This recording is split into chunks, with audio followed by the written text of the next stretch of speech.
of representing this diverse and dynamic area in the U.S. House of Representatives.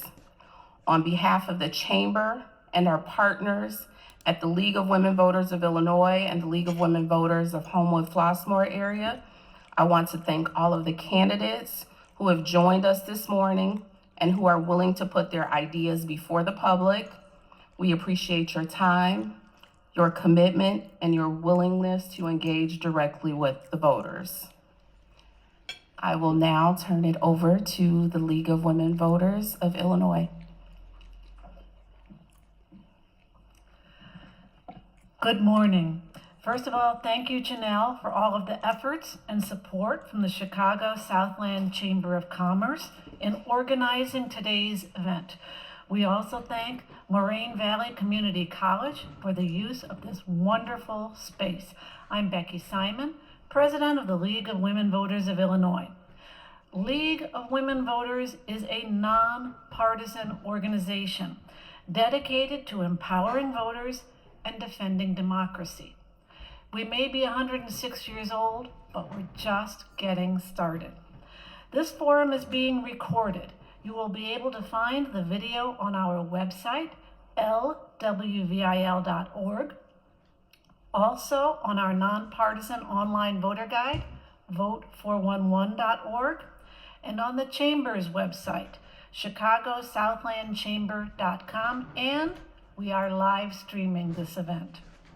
Thanks to the candidates for attending today. We look forward to hearing your views on the issues of the day that are important to the voters. Thanks also to the interested community members who are with us in person and those who will be watching this video. In addition to the Southland Chamber, today's forum was organized by the League of Women Voters from across the area, including the Leagues of Homewood-Flossmoor and Palos Orland. I encourage you to access their websites with the addresses in your program for key dates and other election information as you make your plan to vote on March 17th. Membership in the League is open to all people, men and women, ages 16 and over. You can pull out your program and use the QR code to join the League of Women Voters. Monday, March 2nd, early voting opens throughout Cook County. We have a flyer available in the lobby with the various voting locations, or you can refer to the Cook County website.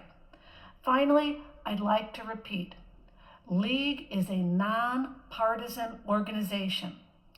We do not support or oppose candidates for public office. Our goal is to help voters be informed so that they can make their best decision when they go to vote at the polls. And now I'd like to introduce our first moderator for today's event, Barb Lymans. Barb is from the League of Women Voters of Wheaton. Barb will be alternating with Patty Lackman from the League of Women Voters of Central Kane County throughout today's events. At this time, I'll turn the program over to Barb. Thank you. Good morning. It's an honor for me to be moderating today's candidate forum for Illinois United States Senate. Throughout its history, the League of Women Voters has been providing opportunities for candidates seeking public office to speak directly to voters through nonpartisan forums. This format also gives the general public an opportunity to participate in the electoral process by asking questions of the candidates about issues that concern them. This is a terrific opportunity for civic discourse. I encourage our audience to ask questions and submit them to League volunteers. Your questions may be written on the cards handed out and collected by the volunteers. Questions from the audience will be screened for appropriateness for the particular office and to avoid duplication, as well as to maximize the time we have scheduled. Before I begin, I'd like to review some of the League ground rules for candidate forums. The candidates attending today have signed and returned the ground rules and broadcast agreement by the deadline established in the invitation. This document specifies the format, time limits, and other rules related to the conduct of the forum, and I will be responsible for enforcing these rules. Today, the League chose to use ballot order to determine who would go first with their opening statement. They will then alternate the order in which they answer questions. After the question portion of the forum, each candidate will give a closing statement. Each candidate will be given 2 minutes for their opening statement and 1.5 minutes to respond to each question and 1 minute to make a closing statement. These responses will be timed by a team of League volunteers seated in the second row.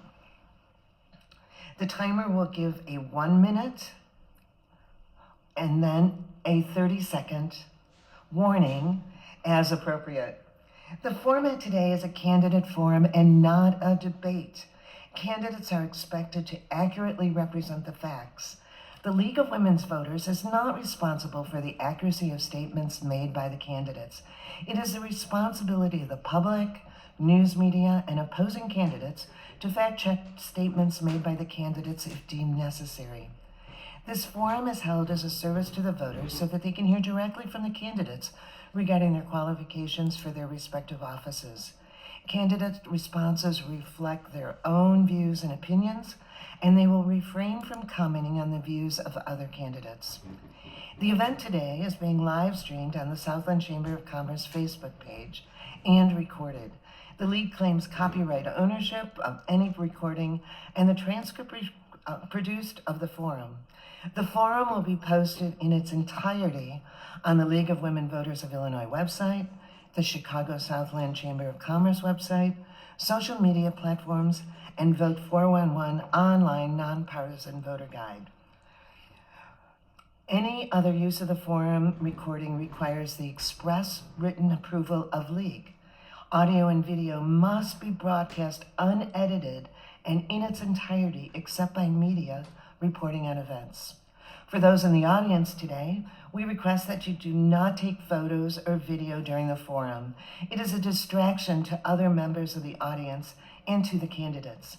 Please listen attentively, turn off your phones and electronic devices, avoid commenting and disrupting others during the forum, and refrain from applause until the end of each forum. Finally, I want to emphasize how grateful we are for the candidates who are not only willing to serve in office, but who have agreed to participate this morning. We'll begin with the Republican candidates for Illinois Senate. All 6 of the candidates were invited to participate. Today, we'll meet candidate Don Tracy and candidate Pamela Denise Long. Welcome to you both, and thank you for joining us. And now we'll begin with opening statements. Candidate Tracy, we'll begin with your opening statement for 2 minutes. Well, thank you, League of Women Voters and the Chicago Land Chamber of Commerce, Southland Chamber of Commerce, and Moraine Community Valley College. This is a great event. Makes for a more informed electorate, and that makes for a better electorate. My name is Don Tracy, and I'm running for U.S. Senate to replace Dick Durbin. I have practiced law in Illinois for more decades than I care to admit. I, along with my 11 siblings, co-own a very successful family business in Illinois. I have owned and operated my own family business, or a small business, in Illinois at a time when I could not make payroll, but I obviously had to.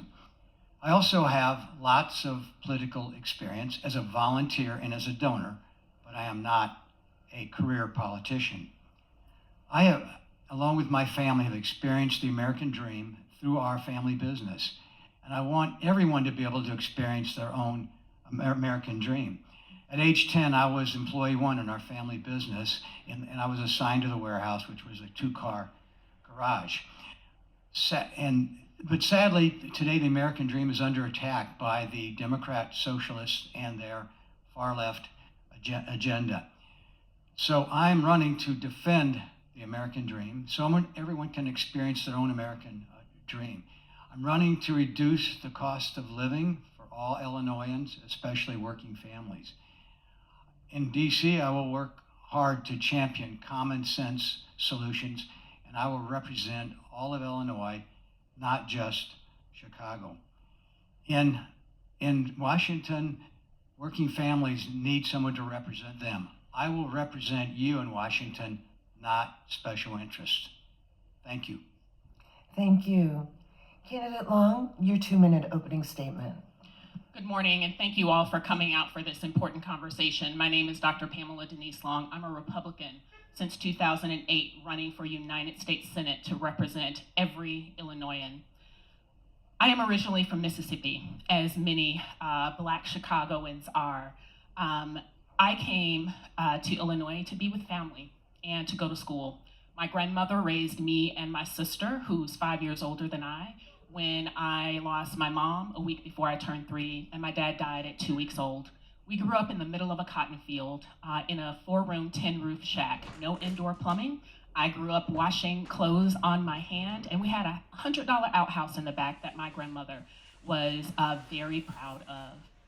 I'm running for U.S. Senate because I have a 24-year-old daughter who I shudder to think of what her children will inherit as a nation. We're incredibly divided.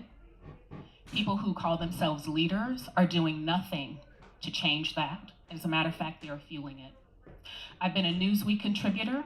I've been a regular on media, Fox News, Epoch TV, the Black News Channel, The Hill TV.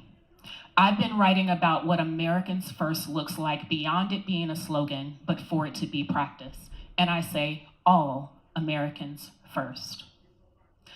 I have the competence, I have the courage, and I have the commitment to represent every Illinoisan, regardless of their demographic, race, ethnicity, income.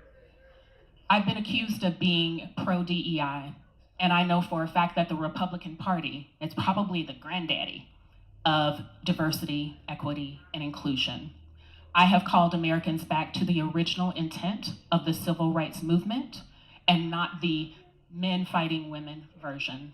I've been accused of being a reparationist when in reality, my program is designed to correct the misappropriation of minority spending because I'm here to represent everyone.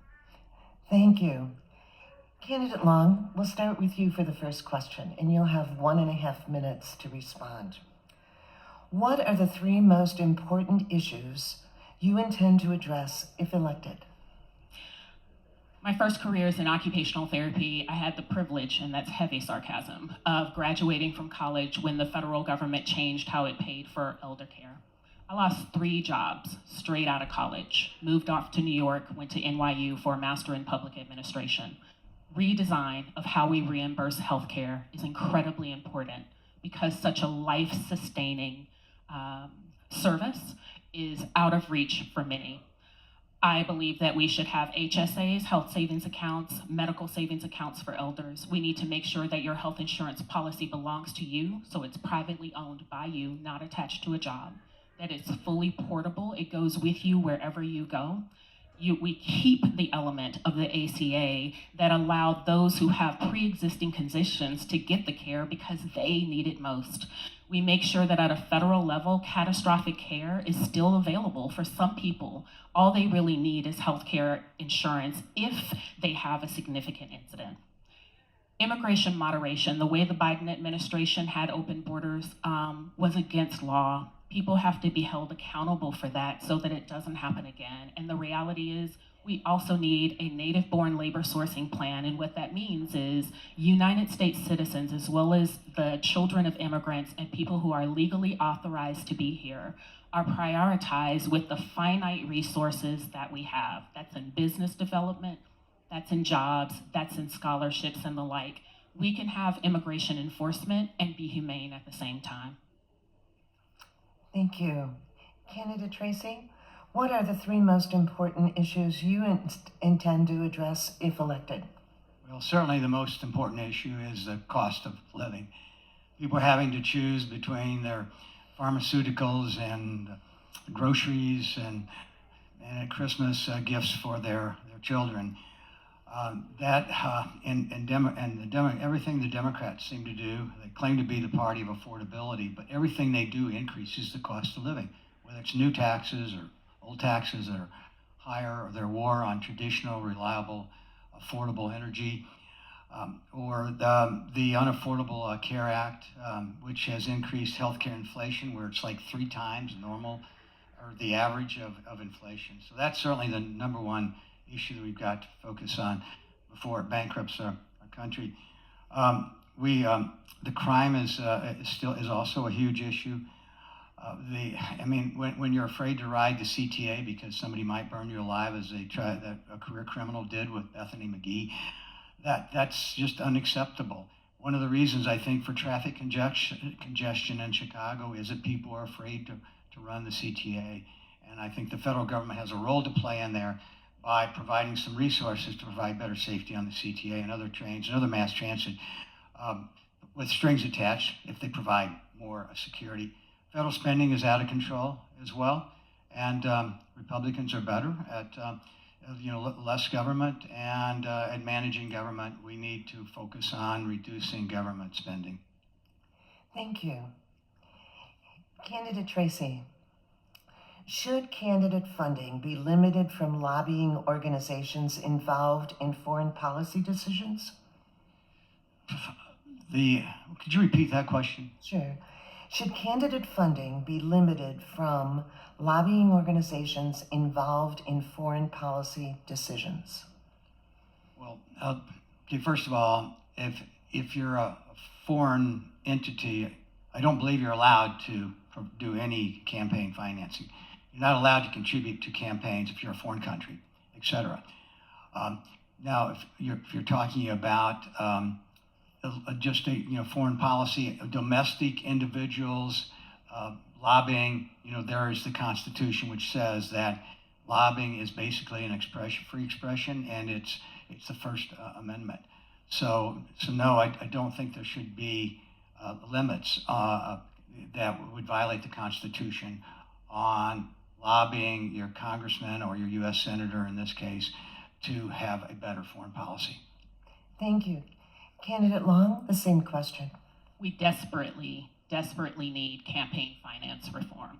Citizens United was one of the biggest mistakes that was ever made. And absolutely, any entity that is advocating on behalf of a foreign nation, whether or not they have complied with registering as a lobby for a foreign nation, they must register, no exceptions. In addition to that, in my campaign, what we have is folks who've donated money to themselves. You heard my background. I'm not a rich woman. Successful in many ways, yes, but not rich. And what that means for you is the person who can buy the most ads is who you get to see the most of.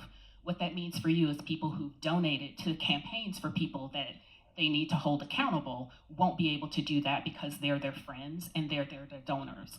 What you'll see is that the people who get endorsements in a particular race have paid for those endorsements by donating to the people that endorse them.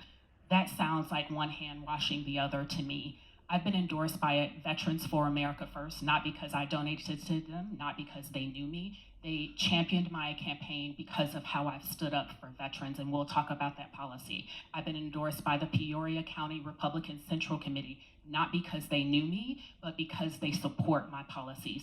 Campaign finance reform is something that we need, and I absolutely have some ideas and policies about how to limit the role of money in our election integrity. Thank you. Candidate Long, how do you see yourself working with others in the Senate to ensure that Congress functions as it was intended? First of all, I am a champion of free speech, viewpoint diversity. I'm not trying to cancel people because of what they believe. I want to understand where their beliefs come from and what needs motivate them toward what they're approaching. I am willing to compromise in terms of understanding and look at the information that we have to make the best solution that we can right now. I plan to make sure that the other 534 offices between the House and the U.S. Senate, we have eyeball-to-eyeball conversation about policy, about the pinch points that the people they represent are experiencing. Look, I am an interventionist by nature. I am a problem solver by nature. My brain thinks about the 30,000-foot view and down the road, the impacts that policy will have on people. The humans that I will interact with, who are my colleagues in the Senate, as well as those in the executive branch, I believe most of them have Americans' best interests at heart. I also believe that many of them are captured by the powers that be that have been in politics for years, and they are afraid to lose the position that they fought for to represent the people. And they are afraid to be canceled and have money primary them so that the people who put their trust in them to elect them in the first place will not have a role. I bring a sense of humanity and principle to this that I think has been lacking. Thank you. Candidate Tracy, how do you see yourself working with others in the Senate to ensure that Congress functions as it was intended? Well, the advantage of the U.S. Senate, or disadvantage, depending on your perspective, is that there is more bipartisanship in the U.S. Senate. And the reason for that is the filibuster requires 60 votes. So to do really big stuff like welfare reform, which is really needed, and health care reform, and immigration reform as well, you have to do it on a bipartisan basis to get the 60 votes. Obamacare was also known as the ACA, I call it the Unaffordable Care Act, was basically rammed down the throats of Republicans because the Democrats happened to have 60 votes at that one time. That should have been bipartisan. I think there would be more buy-in and fewer problems with that. As a lawyer, I've had to negotiate settlements and big cases and little cases, and so I know how to negotiate. And the Senate is where you do in negotiations. So I can work with anybody who wants to work for the betterment of America. And so I look forward to going to the U.S. Senate to negotiate common sense solutions, which has been sorely lacking in Washington. Thank you. Candidate Tracy, what specific immigration policy reforms do you support, and how would you ensure they both protect public safety and uphold constitutional rights? Well, first of all, my policy on immigration is wide gates and tall fences. The wait times to legally come into our country are too long in many cases. So that is one area of reform that we need to work on. I think the United States needs to be a little bit selfish about who comes in. So, we need to have, criteria by which we let in more people, the people we need. People that, laborers, engineers, whatever category we need the most should be the people that get in the fastest. As we've seen, the asylum system asylum claims have been gamed a bit. I think 90% are denied. That needs to be fixed. I also think there needs to be a legal path to residency, not citizenship, not voting for those who came in here illegally. Only if they pay restitution, law-abiding, and provide for other conditions. A nation without borders is not a real nation. So we need to enforce immigration law, but we do need to make a few changes, and that will be one of my top priorities if I am your next U.S. Senator. Thank you. Candidate Long, the same question. So one of the things I've been known for is my consultation and writing for my Newsweek column about the impacts of mass immigration, both legal and illegal, on American citizens. We've allowed some 10 to 20 million illegal aliens into the nation. And by the way, alien is a constitutional term that is defined within the Constitution and reiterated in the Reconstruction era 14th Amendment. It's not an insult. Here's the reality. We don't know the ages and identities of many of the people who came through the Darien Gap. It's littered with passports and other information. There have been situations where good-hearted Americans have taken in what they thought were children, and it turned out to be grown men who have families. One American, at least, was killed by such a situation. Any crime committed by an illegal alien is a preventable one because they shouldn't be here in the first place. Here's what I support. There can be no amnesty. We have to absolutely identify the folks who are here, figure out who they are. We must make sure that we tighten the borders because it has massive impacts on our safety, our job opportunities, our burdens on infrastructure, education, transportation, and the like. I support ICE. However, I recognize with all law enforcement, it has to be done in a way that comports with humanity and standard operating procedure, and any individual who tramples on that should be held accountable regardless of their place in the chain of command. Candidate Long, the federal government recently made notable changes to vaccine recommendations. What role, if any, should Congress have in overseeing public health and ensuring scientific integrity and public trust? The most important thing one can do is to vet the candidate who will make those decisions, the nominee who will make those decisions. I happen to support RFK's push for Make America Healthy Again, particularly his vigilance about the chemicals that are involved with what we put on our bodies and what we ingest. That is important work, and because he's not an industry shill, he has the privilege of, I would say he's honoring his duty to ask those hard questions.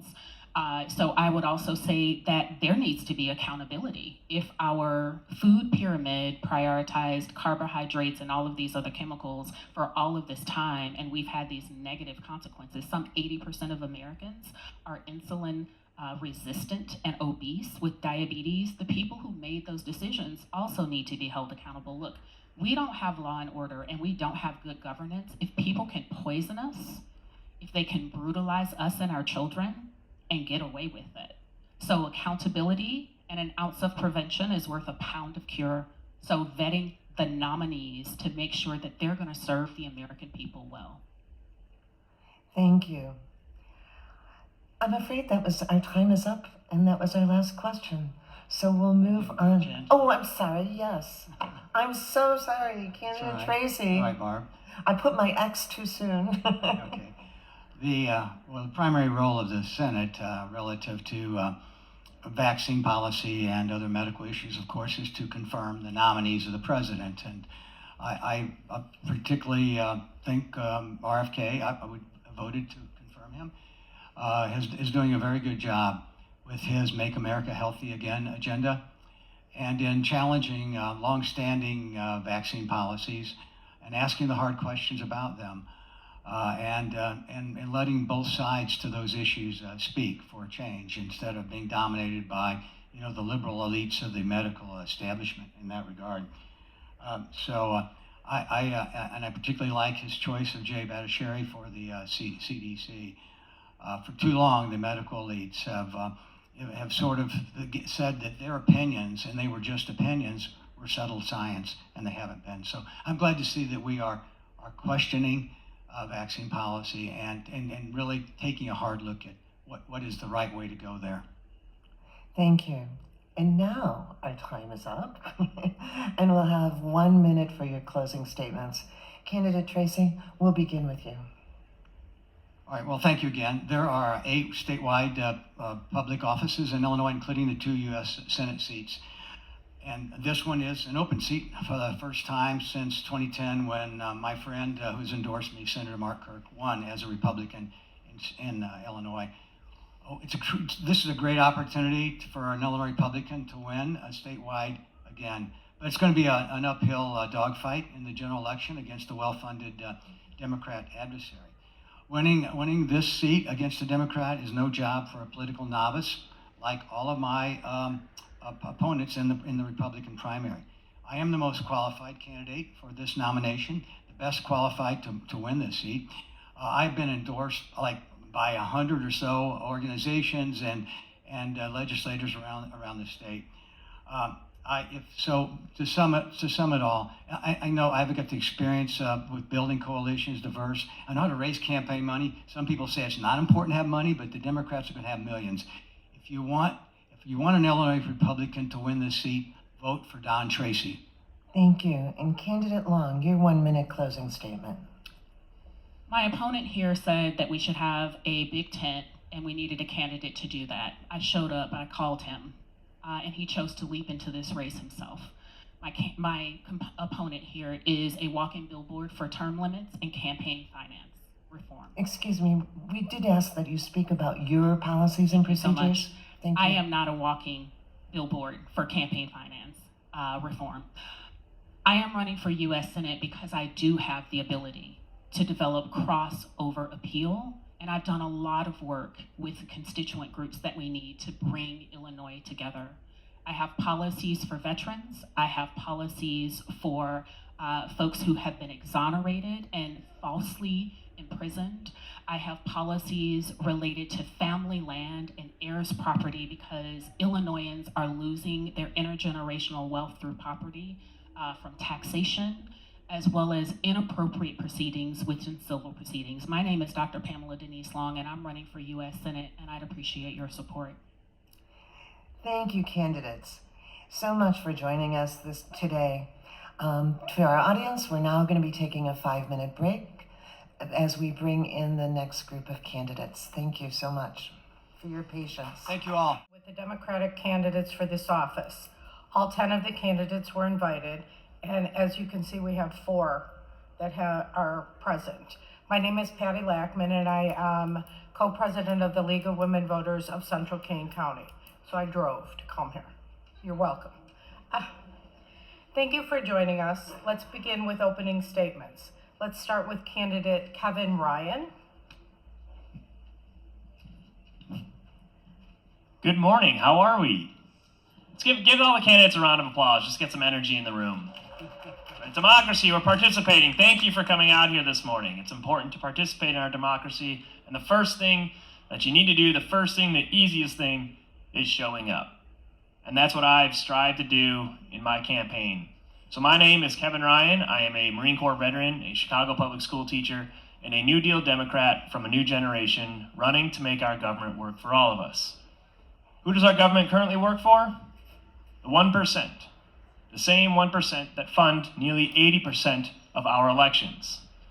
The critical problem with our democracy is the unregulated use of money in politics. Citizens United and Buckley versus Vallejo has turned our democracy into an oligarchy, where if you have money, you can pay to play.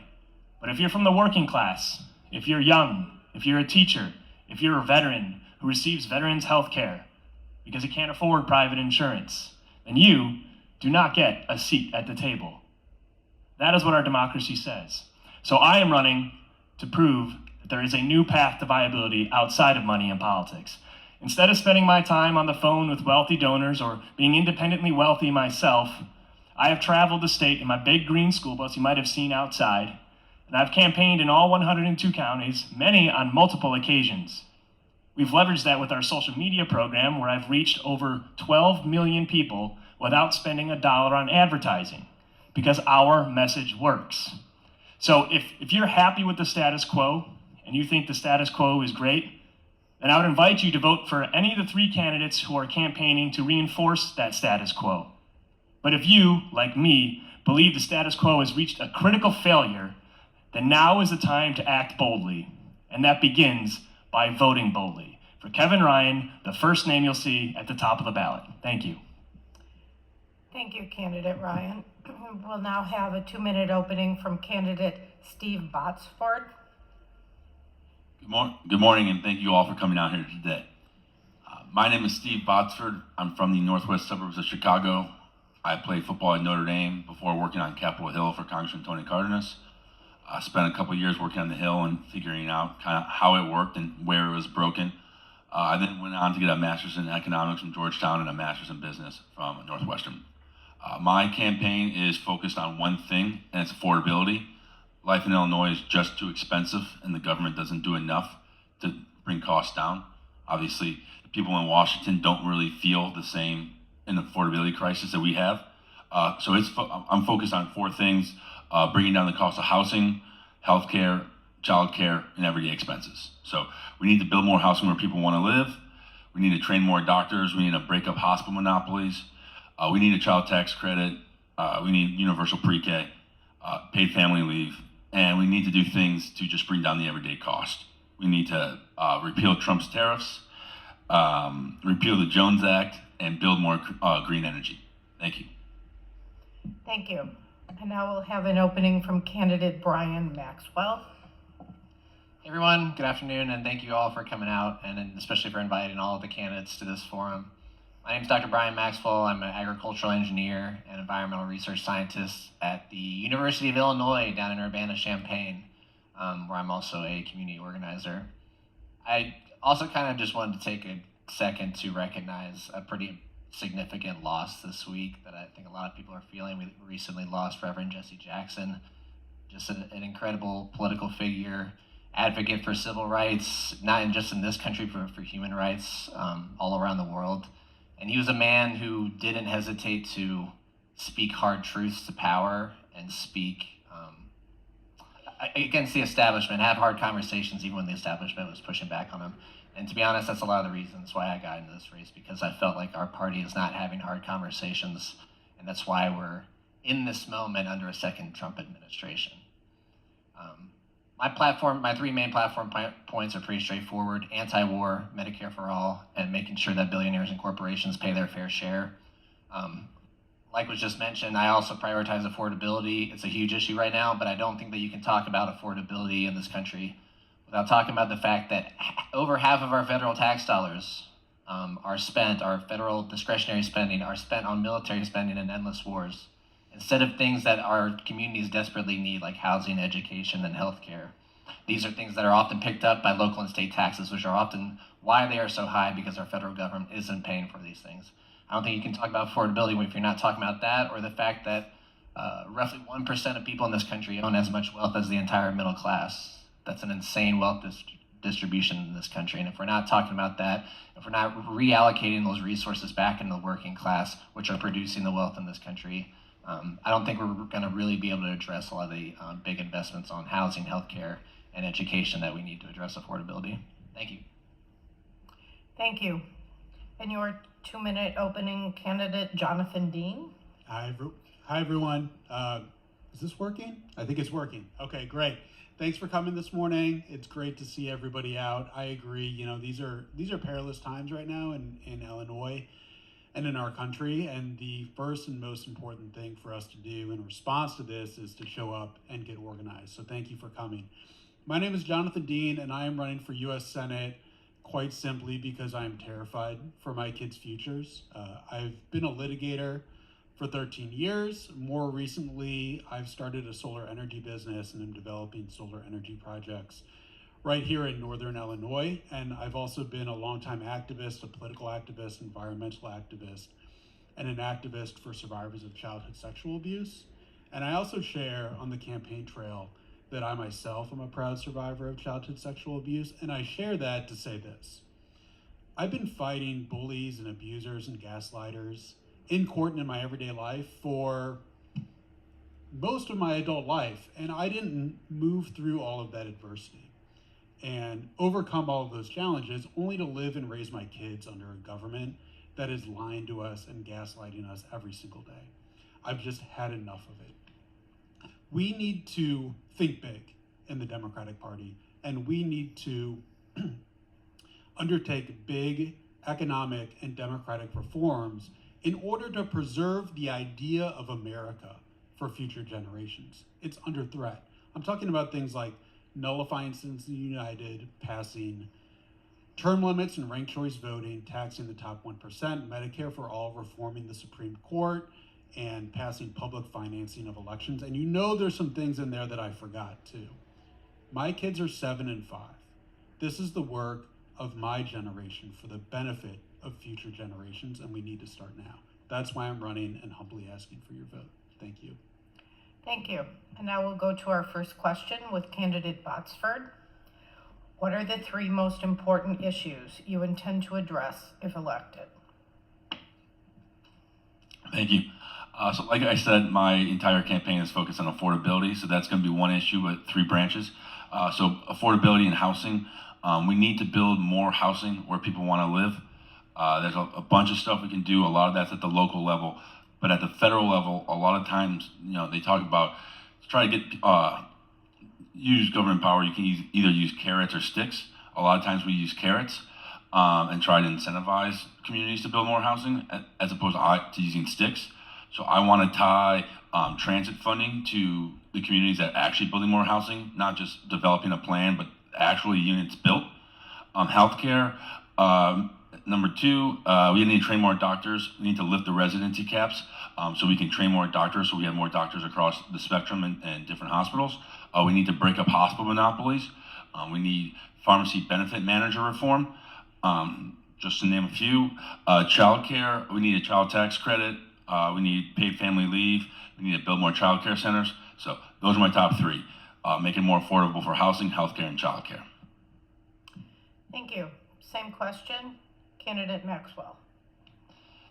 My three biggest priorities are what I have listed on my sign. It's pretty straightforward: anti-war, Medicare for all, and making sure that billionaires and corporations pay their fair share. And I'll go through those one by one. Anti-war, it's not just for the sake of reducing wars overseas, it's for the sake of putting more of our federal tax dollars back into our local communities. The government already taxes us more than enough to pay for things like affordable housing, the expanded child care tax credit, but we don't see those tax dollars come back to our local communities. They stay in a largely unregulated, unaudited government agency, the Pentagon, which hasn't been audited in over 10 years.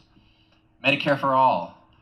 We are the only developed country at this point that doesn't guarantee its citizens universal health care. We're also the richest country in the world. Anyone telling you at this point that we cannot afford universal health care in this country is lying to you, and it's probably because they're making a profit to be dishonest with you about it. We have to get rid of the private healthcare industry, which largely exploits and denies people healthcare in this country to their benefit, and move towards universal healthcare, single-payer system. We, as the U.S., pay some of the highest costs for healthcare in the world, and we get some of the worst outcomes. So let's finally move to a Medicare for all program. It's one of the highest costs for people in this country. Thank you. Candidate Dean, same Yeah. question. Yeah, so great question. And, where there is a lot of talk on the campaign trail about affordability, and I go a little bit further than that and I say, why is it that life has become so unaffordable? It didn't just kind of happen out of nowhere. And my answer to that is that we're living under an economic structure that is nicknamed trickle-down economics. We've been living under it for 40 years, 45 years, where the theory is if we redistribute more money to wealthy people and corporations, the people who need it least, they'll generate more wealth and it'll magically come trickling down to the rest of us. And so I always ask, who has had wealth from rich people or corporations trickle down to them? And I always get a few snickers because everybody knows that's a load of malarkey. So we need to address that fundamental economic structure in this country that is just not working for 99% of us because it's prioritizing the 1% of us. And once we do that, we can start to talk about, we can also in the same breath talk about home affordability, healthcare, things like that. I also want to address the misinformation crisis because it is poisoning our politics. We need to look at serious reforms to social media, but we also need people in office who can cut through all of this misinformation that we're experiencing. Lastly, we need to build far more renewable energy projects. Thank you. Candidate Ryan. So I think we can all agree that we need health care. I believe we need universal health care. I'm a recipient of VA health care, and it's changed my life to not have my health care tied to my job. I believe the cost of child care is astronomically unacceptable. I support low cost or universal child care. I think we need to fully fund our schools, as the Illinois Federation of Teachers is trying to lobby for right now. But we can't talk about these things, the outputs of our system, until we talk about the inputs. And the inputs are corrupted, which creates corrupted outputs. We will never be able to generate the revenue or reform our tax structure the way we need to fund all of these programs until we limit the corrupting influence of the 1% and their control on our politics.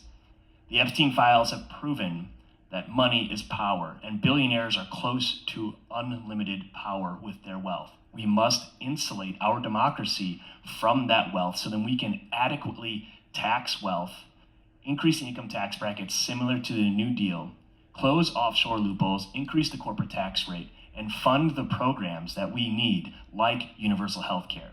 People say there's no reason that we can't provide health care in the richest country in the world, but there is a reason.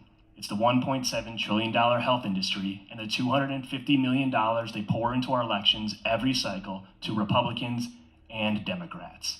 We need to end that. We need to start with taking money out of politics, getting publicly financed campaigns, and instituting ranked choice voting to change the inputs so we can have better outputs. Thank you. Next question. Candidate Maxwell first. The federal government recently made notable changes to vaccine recommendations. What role, if any, should Congress have in overseeing public health and ensuring scientific integrity and public trust? Yeah, absolutely. This is an important part of the U.S. Senate's role in confirming people to these positions. It is very important that the people that can confirm to departments like the Department of Health is very vital, because we are seeing the consequences of not having people in those roles who understand and believe in science.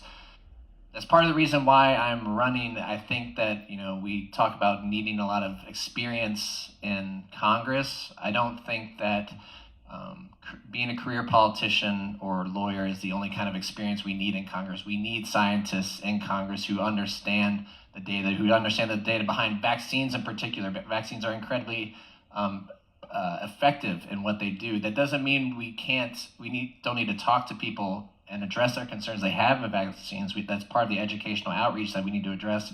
But we need people in Congress who understand the data, understand the science behind healthcare, environmental science, and other areas. That's part of the reason why I'm running for Congress as well. Health policy around vaccines, there's a through line there to the health of our environment, and that is a issue that's not being addressed in our Congress. Health related to climate change or sustainable agriculture in this country, and that's why I'm running, because I have a policy and science background on both of those areas. Thank you. Candidate Dean. Thank you. Yeah, so I think Democrats need to be a lot more vocal with championing the wonders and benefits of science. We're living in a media and political ecosystem right now that seems to be, to me, prioritizing lies and misinformation.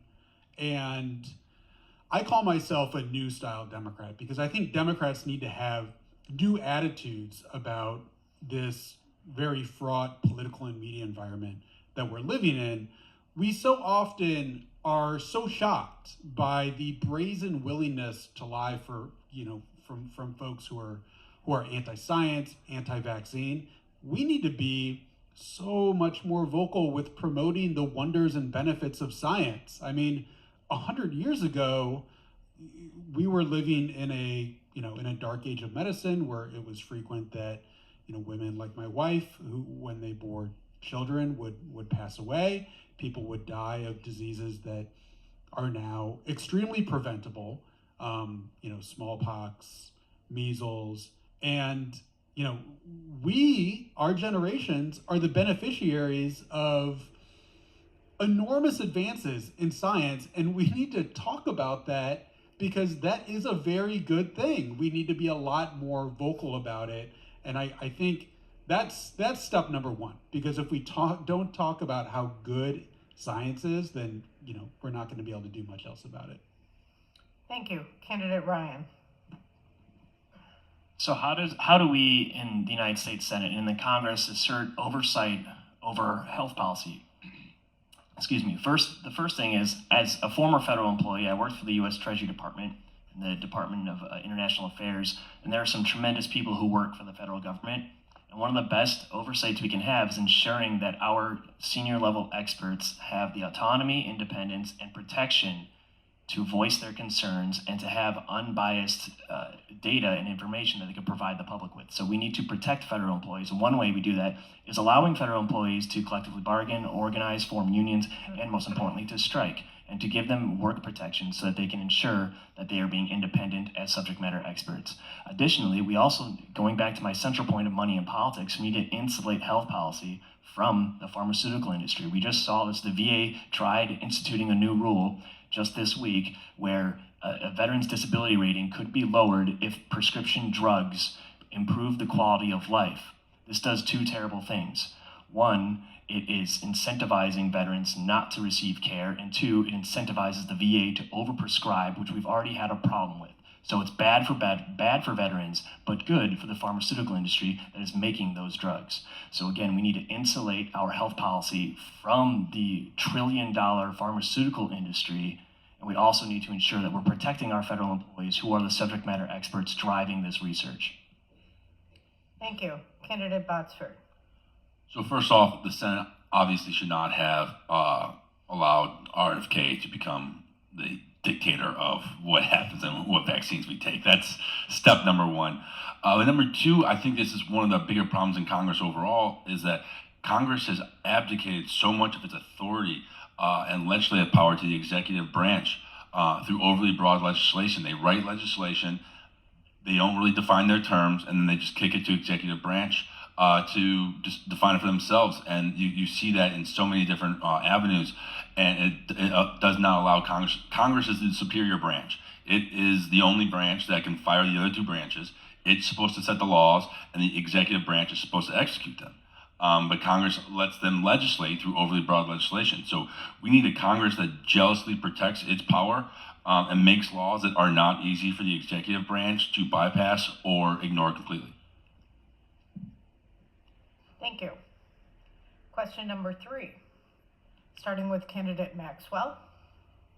Should funding be limited from lobbying organizations involved in foreign policy decisions?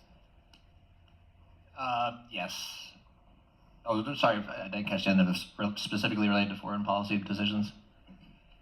Should funding be limited from lobbying organizations involved in foreign policy decisions? Yes. We see the largest lobbying organization or entity in the U.S. is the defense industry, the quote-unquote defense industry, which is at this point an arms manufacturing industry. And it's incredibly lucrative. It involves this revolving door policy where politicians often leave their job in Congress to go work as a lobbyist and use their authority that they were given in Congress by the people to further their careers and pocketbooks and bank accounts. We need to be, I support the bill that's currently in Congress right now, limiting the ability of people in Congress to own stocks while they're in Congress. One of the largest stock, categories of stock portfolios that Congress people in this country own is stocks in weapons manufacturers. And it essentially creates a profit incentive for people in our Congress to vote to go to war. Anytime that people in Congress even drop a potential hint that we are going to war, we see the stocks of Raytheon, Boeing, Lockheed Martin jump up, and it's incredibly lucrative. We need to prohibit the use of lobbyists for the defense industry and also the owning of stocks by members of Congress in the defense industry. Thank you. Candidate Dean. I apologize. You should have gone first this time. So I missed you. Brian took the slack for me. Thanks, man. Yes. So we're living really in two Americas. There's the top 1%, and then there's the rest of us. And when folks get to Washington, they become part of the elite class. They get hit up by all of these lobbyists. They get taken and invited to fancy dinners. They need to fundraise. And the rest of us end up getting left behind. The rest of us who are, just trying to work 40 hours a week, put food on the table, get a good education for our kids, have health care. And so we need to be a lot more aggressive with pushing for democratic reforms, which there's one party in Washington that pushes for those, and then there's another party that says that somehow restricts freedom And so those kind of democratic reforms that we're talking about, like banning stock trading, banning lobbying for folks who were in Congress for a certain amount of time afterwards, or just completely, and just having kind of ethics reforms so that our government works for people and doesn't work for, the top 1%, whatever industry they might be in. It might be defense, it might be foreign lobbying firms, etc. Thank you. Candidate Ryan. Just to rephrase the question, is the question there should be a ban on foreign lobbying groups lobbying on behalf of foreign policy? Should funding be limited from lobbying organizations involved in foreign policy decisions? Funding should not be limited, it should be eliminated. There should be no one acting on behalf of a foreign government should be able to influence our elections through campaign donations. And in fact, we already have that law on the books. It's called the Foreign Agents Registration Act.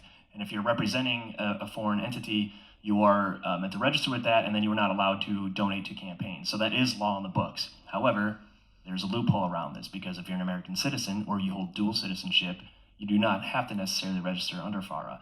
And so foreign governments will use that loophole to fund our politicians through campaign contributions. And one of the biggest examples of this is the American Israel Public Affairs Committee. And they pour millions of dollars into our elections directly to candidates. And then they also fund super PAC ads to usually take down candidates. And this is acting on behalf of a foreign government. It has Israel in the name, right? So those contributions have to be limited. And that's why I'm running to take money out of politics, not to just limit this, but to eliminate it. We need to pass an amendment and ratify it into the Constitution that says corporations are not people, money is not speech, and Congress has the authority to regulate spending in elections, including the elimination of independent expenditures, i.e. super PACs like AIPAC. That is how we take money out of politics, because no, we should not let foreign money influence our foreign policy. Yeah, I agree with Kevin there.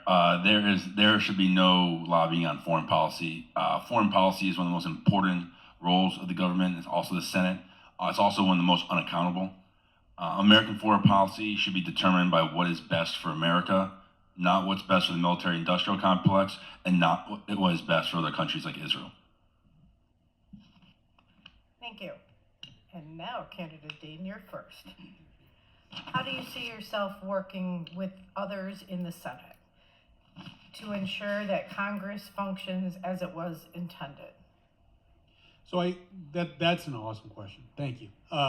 So over the past 10 to 20 years in both houses of Congress, power has slowly been consolidated away from individual members and into leadership. And I think we've all seen the effects of that over the past year, where we've seen particularly members of the minority, the Democratic Party, saying, we can't be doing this, we need to do something else. And they'll post that on social media, and people are like, well, what's your plan?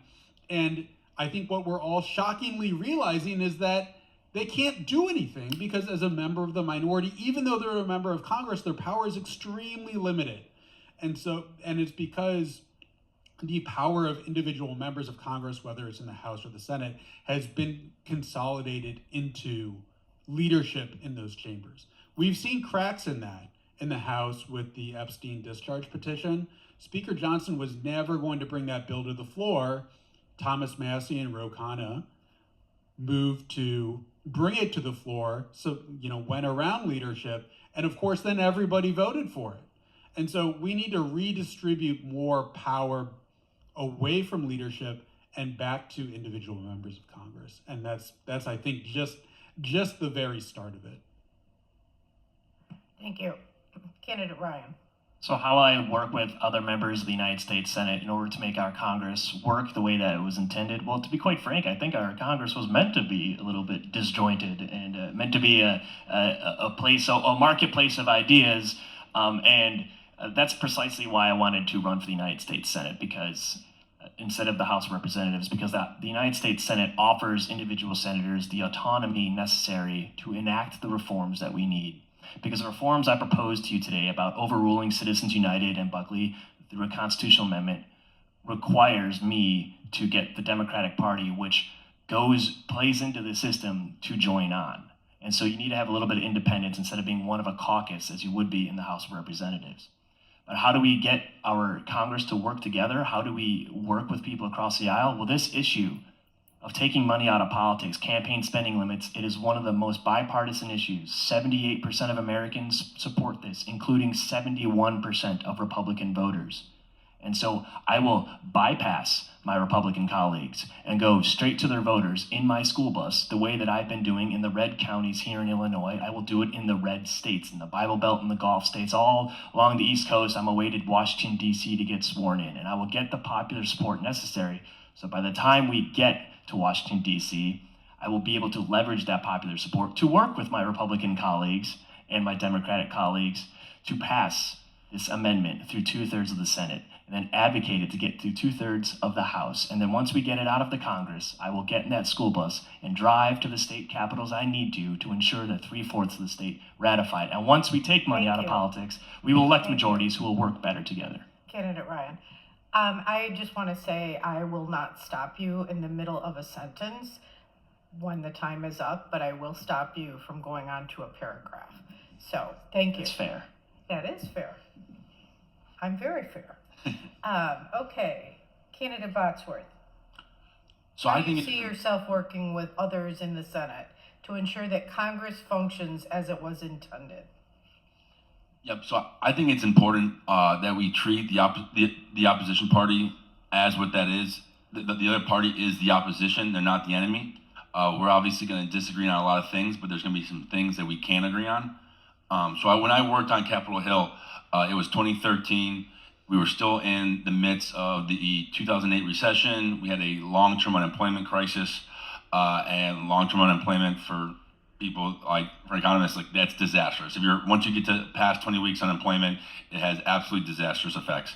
And so at that point, the federal government had a emergency unemployment package. So typically the state pays for the first 20 weeks. After that, we had the federal government paying for that.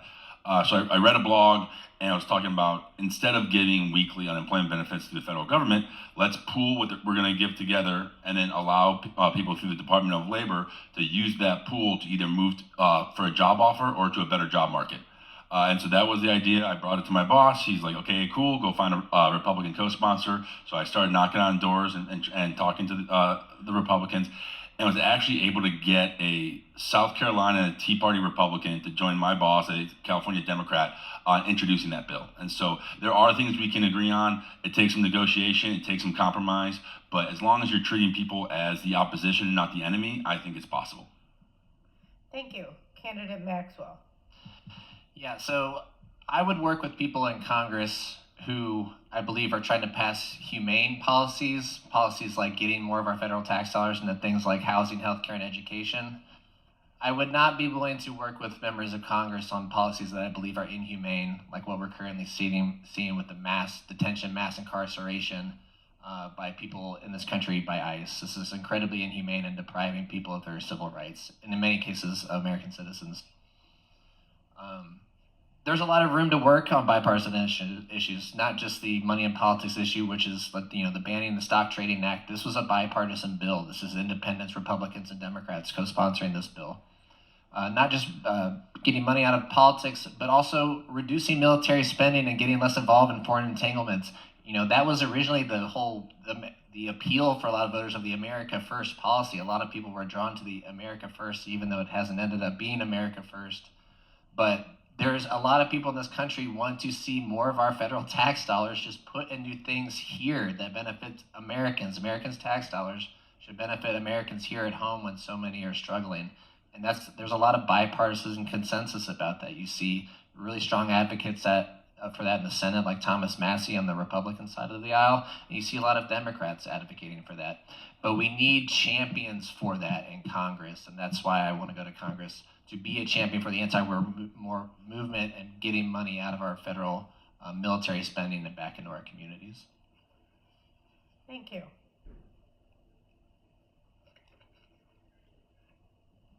Question 5, and we will have 3 more questions because of our time constraints. Given that tariffs imposed by the current administration and the impact of those tariffs on the family, what is your plan to address the serious issues in the farming community? Candidate Ryan. Thank you. It is an excellent question. And rural Illinois, and like rural America, is largely forgotten. And I've traveled to all 102 counties. Many of these are rural, and I've talked to independent family farmers. And one of the biggest things that we can do is enforce existing anti-monopoly and antitrust law. Right now, there are 4 agribusiness giants that dominate nearly every sector of the industry, including one that controls over 65% of the seed market globally. This is monopolistic control that stifles competition, allows them to manipulate prices to drive out independent farmers, so then they either lease their land or sell it to these corporate giants so that they can continue to get bigger. So we need to break up these corporate giants. Another thing that we could do that would immediately help rural America and our farmers and workers and people who live in these communities is passing right to repair. Right to repair would give people the opportunity to fix their equipment without having to go to the dealerships and give their money to these corporate giants who are basically stealing it from them. And this is a great example of money in politics controlling our policy. Neil Dunn, a Republican congressman in this Congress, introduced the Right to Repair Act with 21 Democratic co-sponsors and 21 Republican co-sponsors, and it never even got a vote in committee because the John Deere lobby and the automobile lobby shut it down. It's bad for business, it's good for people, which means it's not going to pass. We have to fix that. Thank you. Candidate Botsford. So we need to repeal Trump's tariffs. Obviously, the Supreme Court helped us out for a couple minutes, and then Trump found a new way to put on more tariffs. So we need to repeal the tariffs that he has put on. We need to also, like I mentioned earlier, Congress has lost its legislative power, its legislative muscles. Like, Congress is supposed to set tariff policy, not the executive. We need to take that back and make it very clear that there are not just some emergency powers that Trump can make up, that he gets to put tariffs for no reason whatsoever. So tariff policy number 1 in Congress and repealing the tariffs that Trump has set. Some tariffs make sense, especially national security reasons, but the Trump tariffs are a disaster. Like Kevin said, anti-monopoly, meatpacking, a lot of anti-monopoly issues is a problem here in the farming community. Also, right to repair. John Deere is a very bad actor in this. But that's one that's like both farming communities and it's just like normal home appliances. Like, I remember back in the day, like our washing machine used to last forever. Now I feel like you have to buy a new one every 6 years because they make it very difficult to repair yourself or repair from a repairman. So the right to repair is going to have effects across the economy. And then also, like, we need more, like, after we repeal the tariffs, we also need more consumers to be able to sell our farm goods to. And we should rejoin Obama's Trans-Pacific Partnership to get those new consumers in Asia. Thank you. Candidate Maxwell. So one of the different things about me as a candidate in this race is I'm one of the only downstate candidates in this race, which often makes it pretty hard to get up to all these Chicago area forums, but it's worth the drive. I've lived in downstate rural communities. I grew up in rural South Carolina and North Carolina. I've worked with farmers most of my life as an agriculture engineer. And that's part of one of the reasons I also am running as a senator. I would be sitting on the Committee for Agriculture, Forestry, and Nutrition, and in charge of rewrites to the Farm Bill, which we need a lot of rewrites for. It's incredibly important to repeal the tariffs, which are wrecking our farming economy, but we need to be looking at the federal policies that have pushed our agricultural industries into a kind of economy that's so susceptible to these widespread tariffs. Our federal policy, I don't know how much you drive downstate, but you'll probably see a lot of corn and a lot of soybean. That's pretty much it. We got some other stuff down there, but it's largely corn and soybean, and that's a lot because our federal policy pushes farmers into corn and soybean. We mostly only subsidize commodity grain crops, which has largely pushed the agriculture industry into a situation where they're able to be exploited by these large corporations. We need to diversify our agricultural subsidies program to promote more diverse forms of farming, more sustainable and nutritious forms of farming, not just strictly corn and soybean that are pretty susceptible to these wild market fluctuations and tariffs. Thank you. Candidate Dean, same question. Yeah, so I agree with almost every policy that's been said so far, but to me, and to me, this goes to a government functioning. issue that it's just gotten to be that our government not only just does not function to solve problems anymore, but it only functions to solve problems for wealthy people or wealthy corporations. You know, I could kind of tick through a list of policies here, you know, which I agree with, you know, reinvigorating the Farm Bill, which hasn't passed in 7 or 8 years, just been renewed, you know, additional grants to farmers in rural communities, you know, but I think we need to think a little bit bigger than that. You know, the Supreme Court has given the president almost unchecked power, so much so that yesterday, after they overturned the president's tariffs, the president came around and said, well, I'm going to do it under another statute. And it's going to take 9 more months for that to get back up to the Supreme Court. So I think we need to, you know, reform the Supreme Court and look at structural changes in our government that are going to prevent the president from having this level of unchecked power. Also, just to name a few, I mean, I think we need to invest more in biofuels, also renewable energy, and investing more in the electrical grid, because renewable energy and biofuels are really a boon for rural America, and we need to spend a lot more time talking about that. Thank you. Candidate Botsford, first. Next question for you first. What specific immigration policy reforms do you support, and how would you ensure that they both protect public safety and uphold constitutional rights? So for me, for immigration, we've got kind of 5 major priorities. First one, we got to do it both logistically and politically. We need to secure the border. There's just no way to have a good legal immigration platform unless you have a secure border. We also need to fix the asylum system. We need more judges to adjudicate more of these asylum claims so we can quickly get somebody, whether or not their asylum claim is going to be granted or not. So if they're granted, great, they can come in. If not, we can help them move somewhere else. We need to expand legal pathways, both across the economic spectrum, but we need more legal pathways. We need to make it easier to do it legally so people aren't forced to do it illegally. We need to make sure our immigration reform has citizenship for dreamers and legal status for long-term undocumented immigrants. And also we need to address the root causes of our illegal immigration problem. We need to work with our allies in South America, help build up their economies through working together with trade so that their economies are stronger, so people aren't forced to leave in desperate hope of finding a better job. If there's great jobs in South America, we won't have so many people trying to get in through our southern border. Candidate Maxwell. Yeah, so I support pretty much rolling back ICE and DHS and getting rid of the agency altogether and operating how we handled immigration before. Those agencies, since they were founded, they've mostly been used to racially profile our communities. They were used to racially profile Muslim Americans after 9/11. They're still being used to racially profile communities now.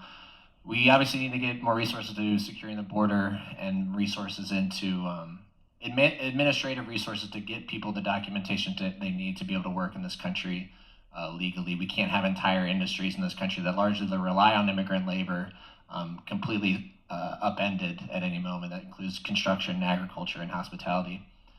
But I also try to get to the point with people that we need a comprehensive rehaul of our foreign policy. U.S. foreign policy is one of the largest drivers of mass migration around the world. The war on terror alone created some 38 million refugees around the world through regime change, military intervention, sanctions across that part of the world. It is incredibly destructive and uproots people from their communities, and that's not even including all of our foreign policy decisions over the last 60 years in Central and South America. Every time we put a country under some form of U.S. sanctions or regime change, we throw their political system into chaos.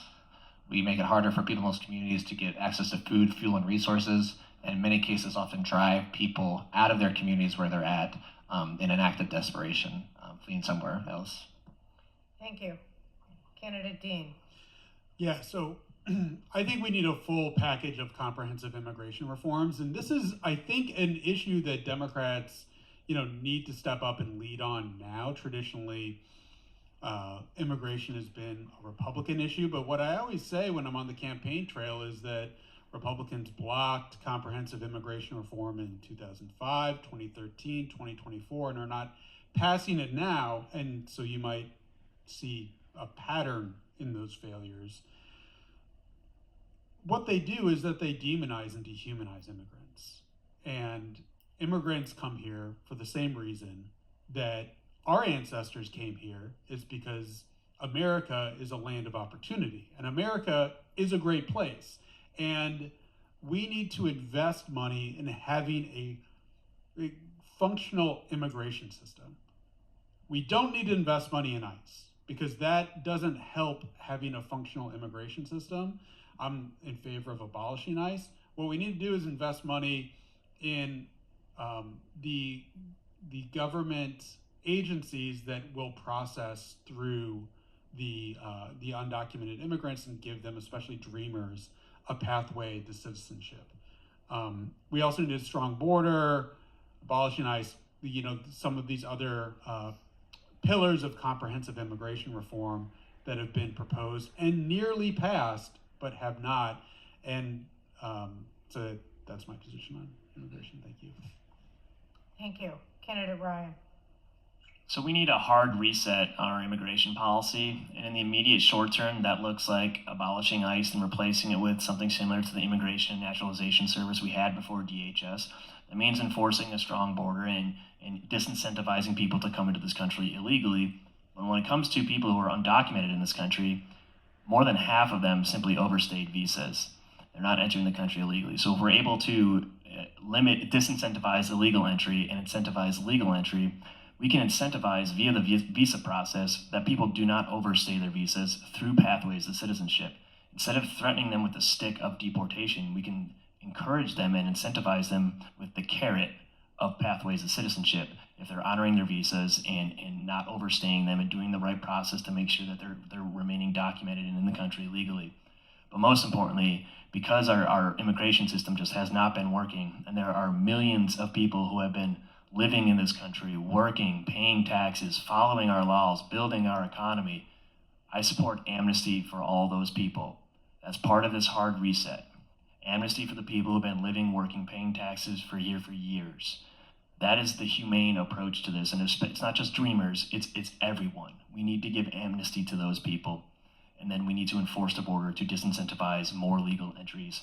And then, lastly, we need to work through economic cooperation with Central and South America to stop the migrant crisis before it comes to our border, because if we focus on the border, it's too late. Thank you. This will be the last question, and we will start with candidate Maxwell. What role should the federal government play in elections?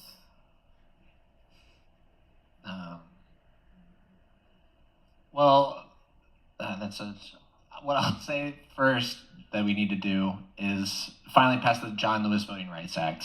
This was promised under the Biden-Harris administration.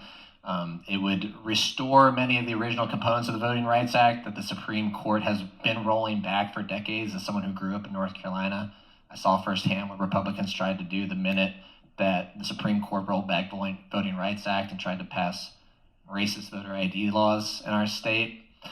But in order to pass that kind of legislation, this is a key message that I talk to people about. We need to end the filibuster in this country. The filibuster has turned Congress into a do-nothing Congress. It has essentially given Congress an excuse to defer most civil rights decisions and decisions on war and tariffs to the executive branch and the Supreme Court.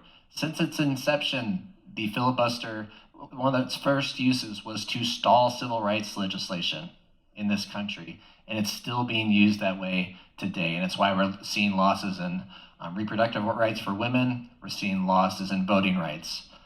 So that is something we need to do, and we need to understand that, when Democrats hold a 50-50 split in Congress, we are representing a supermajority of people in this country.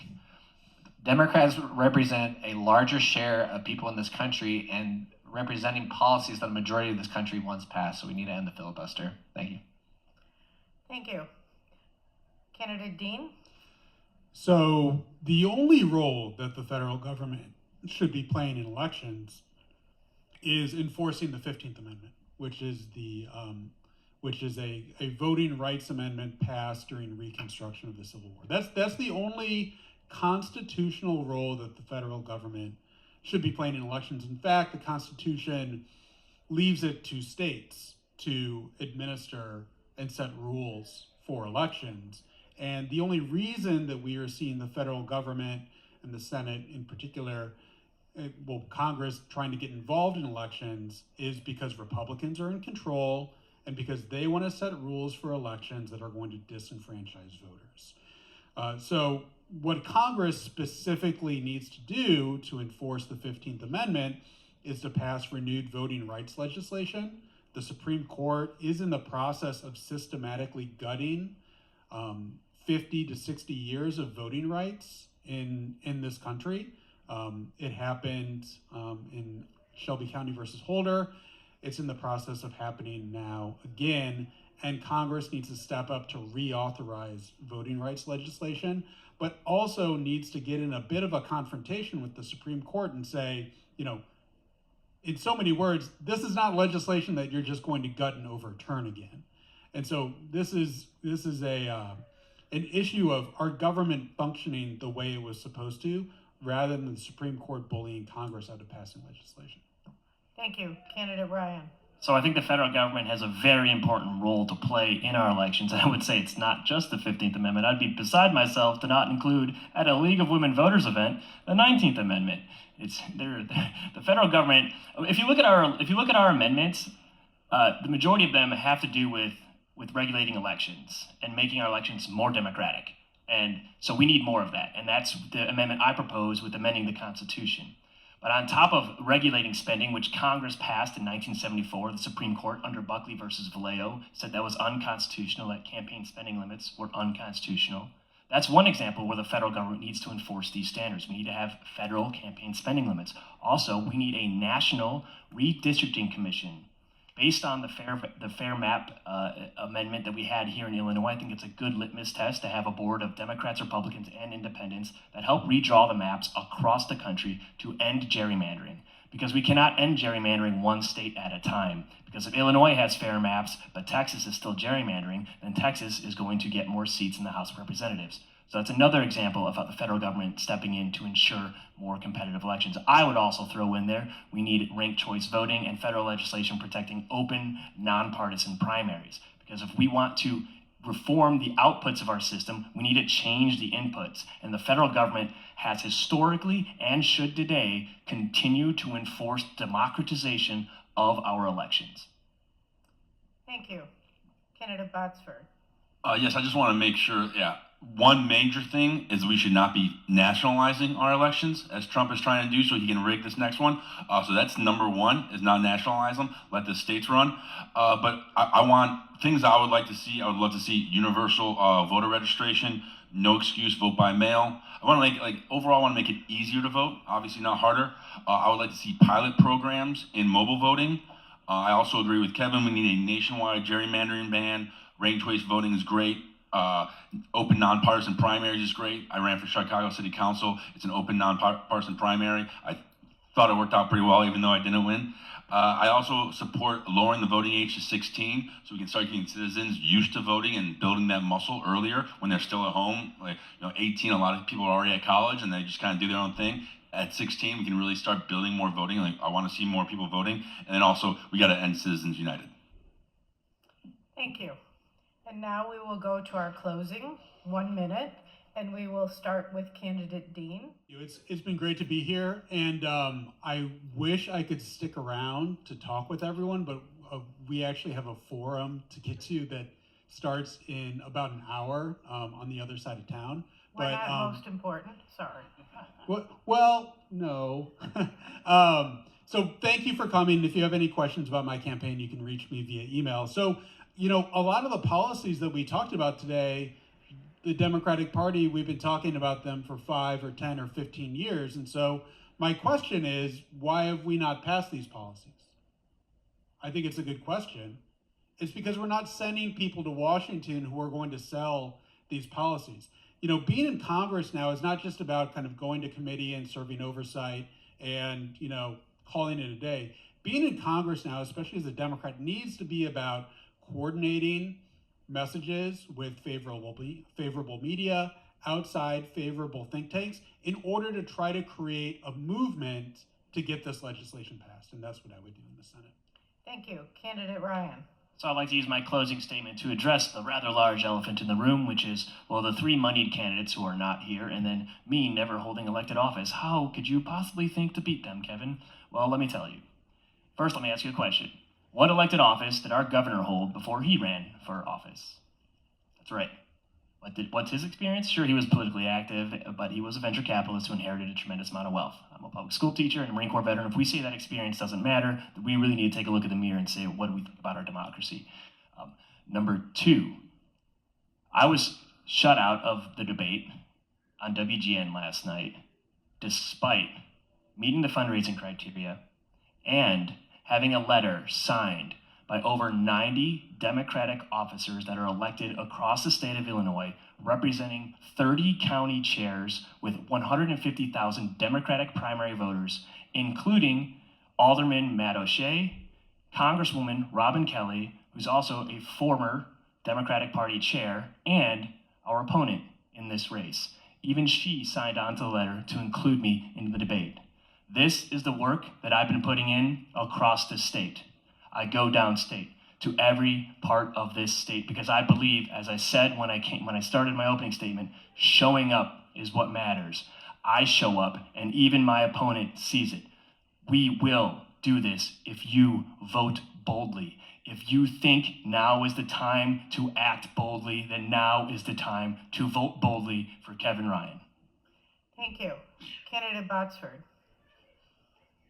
So I jumped into this underdog race because what we're doing is not working. We see the results. We saw what happens when we didn't hold a primary in 2024 and we got 4 more years of Donald Trump because of it. If we keep doing the same things we've been doing, we're going to keep getting the same results. If we keep setting the same career politicians that are well liked by the establishment, that can raise a lot of money, we're going to keep getting the same results. So we've got to throw a curveball. We got to call an audible. And so we've got to send somebody who isn't going there to try to make a career of it, who doesn't want to be a lobbyist afterwards, who really is policy focused and is going to go there, change what they can, make Illinois a little bit better, and go home and continue on with another job. So that's why I'm running. We need something different. If we keep sending these same big three there, we're going to keep getting the same results that none of us are happy with. Thank you. Candidate Dean, your closing. Maxwell. I'll wrap it up. I'll be the last one to finish it off. Sorry, Maxwell. No, that's cool. Thank you to League of Women Voters also for putting this on. I really appreciate this. Again, my name is Dr. Brian Maxwell. Hope to have your vote on March 17th. I'm one of the only downstate candidates on the ballot. I really feel like the state needs more representation around the state. It's part of the reason why we have like 15 counties at this point trying to secede. A lot of downstate communities don't feel listened to. We need to really address that. You're seeing, I'm one of the new faces in politics in Illinois. You're seeing a lot of people step up in federal races in this moment because we're tired of seeing the Democratic Party fumble elections. We're tired of seeing them hand the power of this country over to people like Donald Trump. And we're tired of seeing our federal tax dollars being sent overseas for endless wars and genocide rather than just put into things that our communities need here at home. This is just really the basics of federal government. Take our federal tax dollars and put them back into our communities, or don't take our federal tax dollars at all. I would also love to stick around and talk to folks. I'm going to stick around for a few minutes, but like you said, we got to get across town to another forum. But I have some materials out there on the table as well if you want to read more about my platform. Thank you. Thank you, candidates, for so much for joining us today, even though you kind of fit us in between more important things, obviously. So, sorry. We prioritized you I'm versus sorry. other I'm things. kidding you.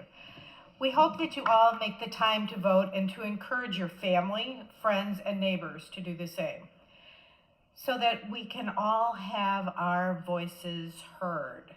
Thank you for attending. Our democracy thrives when all of us are engaged.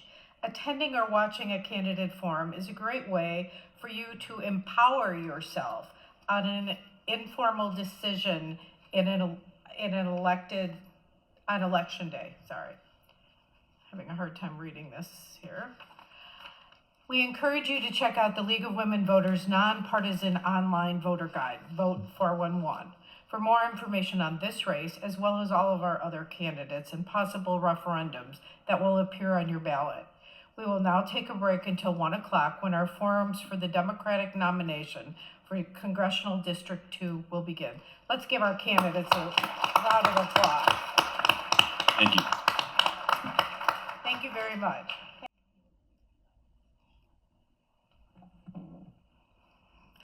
Good afternoon, everyone. Welcome to today's candidate forum for the Illinois 2nd Congressional District. My name is Janelle Hooper, and I have the honor of serving as the Executive Director of the Chicago Southland Chamber of Commerce. Today's event is co-hosted by the Chicago Southland Chamber of Commerce, the League of Women Voters of Illinois, and the League of Women Voters of Homewood-Flossmoor area. 3 organizations committed to informed civic participation and a strong, inclusive democracy. While none of these organizations endorse candidates for public office, our shared goal this afternoon is simple: provide voters in the Southland with an opportunity to hear directly from the candidates in a fair, respectful, and informative setting so that you can make your own well-informed decisions at the ballot box. Before we get started, I would like to take a moment to thank our sponsor, whose support makes gatherings like this possible. A special thank you to Owlsbury Consulting Incorporated. We'd also like to thank Moraine Valley Community College for allowing us to host the forum in this space today. And we'd also like to thank the volunteers who, without their support, we wouldn't be able to navigate this day. Your investment in civic engagement and in the future of Chicago's Southland region is deeply appreciated. The race for Illinois' 2nd Congressional District, which includes many communities here in the Southland, this district has historically encompassed parts of Chicago's South Side and numerous South suburban communities. And the candidates before you today are seeking the responsibility of representing this diverse and dynamic area in the U.S. House of Representatives.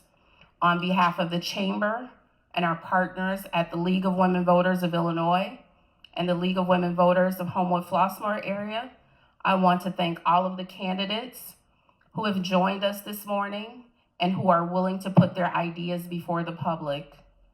We appreciate your time, your commitment, and your willingness to engage directly with others.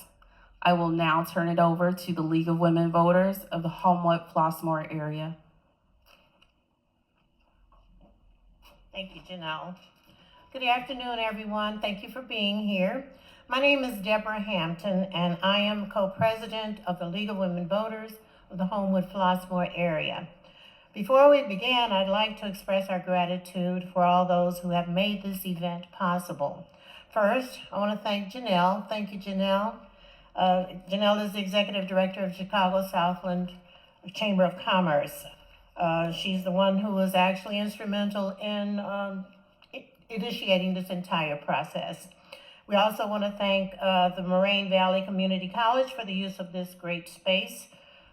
Thanks also to those interested community members who are with us in person and those who will view the video at a later date. And last, but certainly not least, we want to thank our candidates for attending today. We look forward to hearing your views on the issues that impact all of us. We are recording this forum, and you will be able to find the video on the state website, lwv.org, and on the chamber website, which is chicagosouthlandchamber.com. You can also find it on our nonpartisan online Vote 411 voter guide. We're also live streaming this event in addition to the Southland Chamber. Today's forum is being staffed by the Leagues of Women Voters from across the area, including the Leagues of Homewood-Flossmoor area and Palos Orland. Membership in the League of Women Voters is open to all ages 16 and over. Our new membership portal allows those who can't afford the standard $75 membership fee can join for as little as $20. The membership portal can be accessed by scanning the QR code that you see on your program. The League of Women Voters Education Fund sponsors the Vote 411.org voter guide, and we encourage you all to check out this useful, nonpartisan tool as you make your voting plan. On Monday, March 2nd, early voting opens in locations throughout Cook County. You can refer to the county clerk's website for voting locations. I want to stress that the League of Women Voters is a nonpartisan organization. We do not support or oppose any candidate or party. Now I'd like to return the program to our moderator, Barb Lyman from the League of Women Voters of Wheaton, who will take us through the first set of candidates. There were 9 candidates in one race, and that's a lot to properly cover in one forum. For this reason, we split this group of candidates into 2 sessions. Are we going to have a second session? Actually, we're only going to have 1 session, so we're combining the 2 sessions. Okay, so I'm going to turn it over to Barb at this time. Barb. Thank you so much. It's an honor for me to be moderating today's candidate forum for the Democratic nomination for Illinois Congressional District 2. The Republican race is uncontested, therefore there is no need for a forum. Throughout its history, the League of Women Voters has been providing opportunities for candidates seeking public office to speak directly to the voters through nonpartisan forums. This format gives the general public an opportunity to participate in the electoral process by asking questions of the candidates about issues that concern them. This is a terrific opportunity for civic discourse, and I encourage our audience to ask your questions of the candidates. Please write your questions on the cards that are being provided by and will be picked up by League volunteers. Questions from the audience will be screened for appropriateness for the particular office and to avoid duplication, as well as to maximize our time we have allotted. Before I begin, I would like to reiterate some of the League ground rules for candidate forums. The candidates attending today have signed and returned the ground rules and broadcast agreement by the deadline established in the invitation.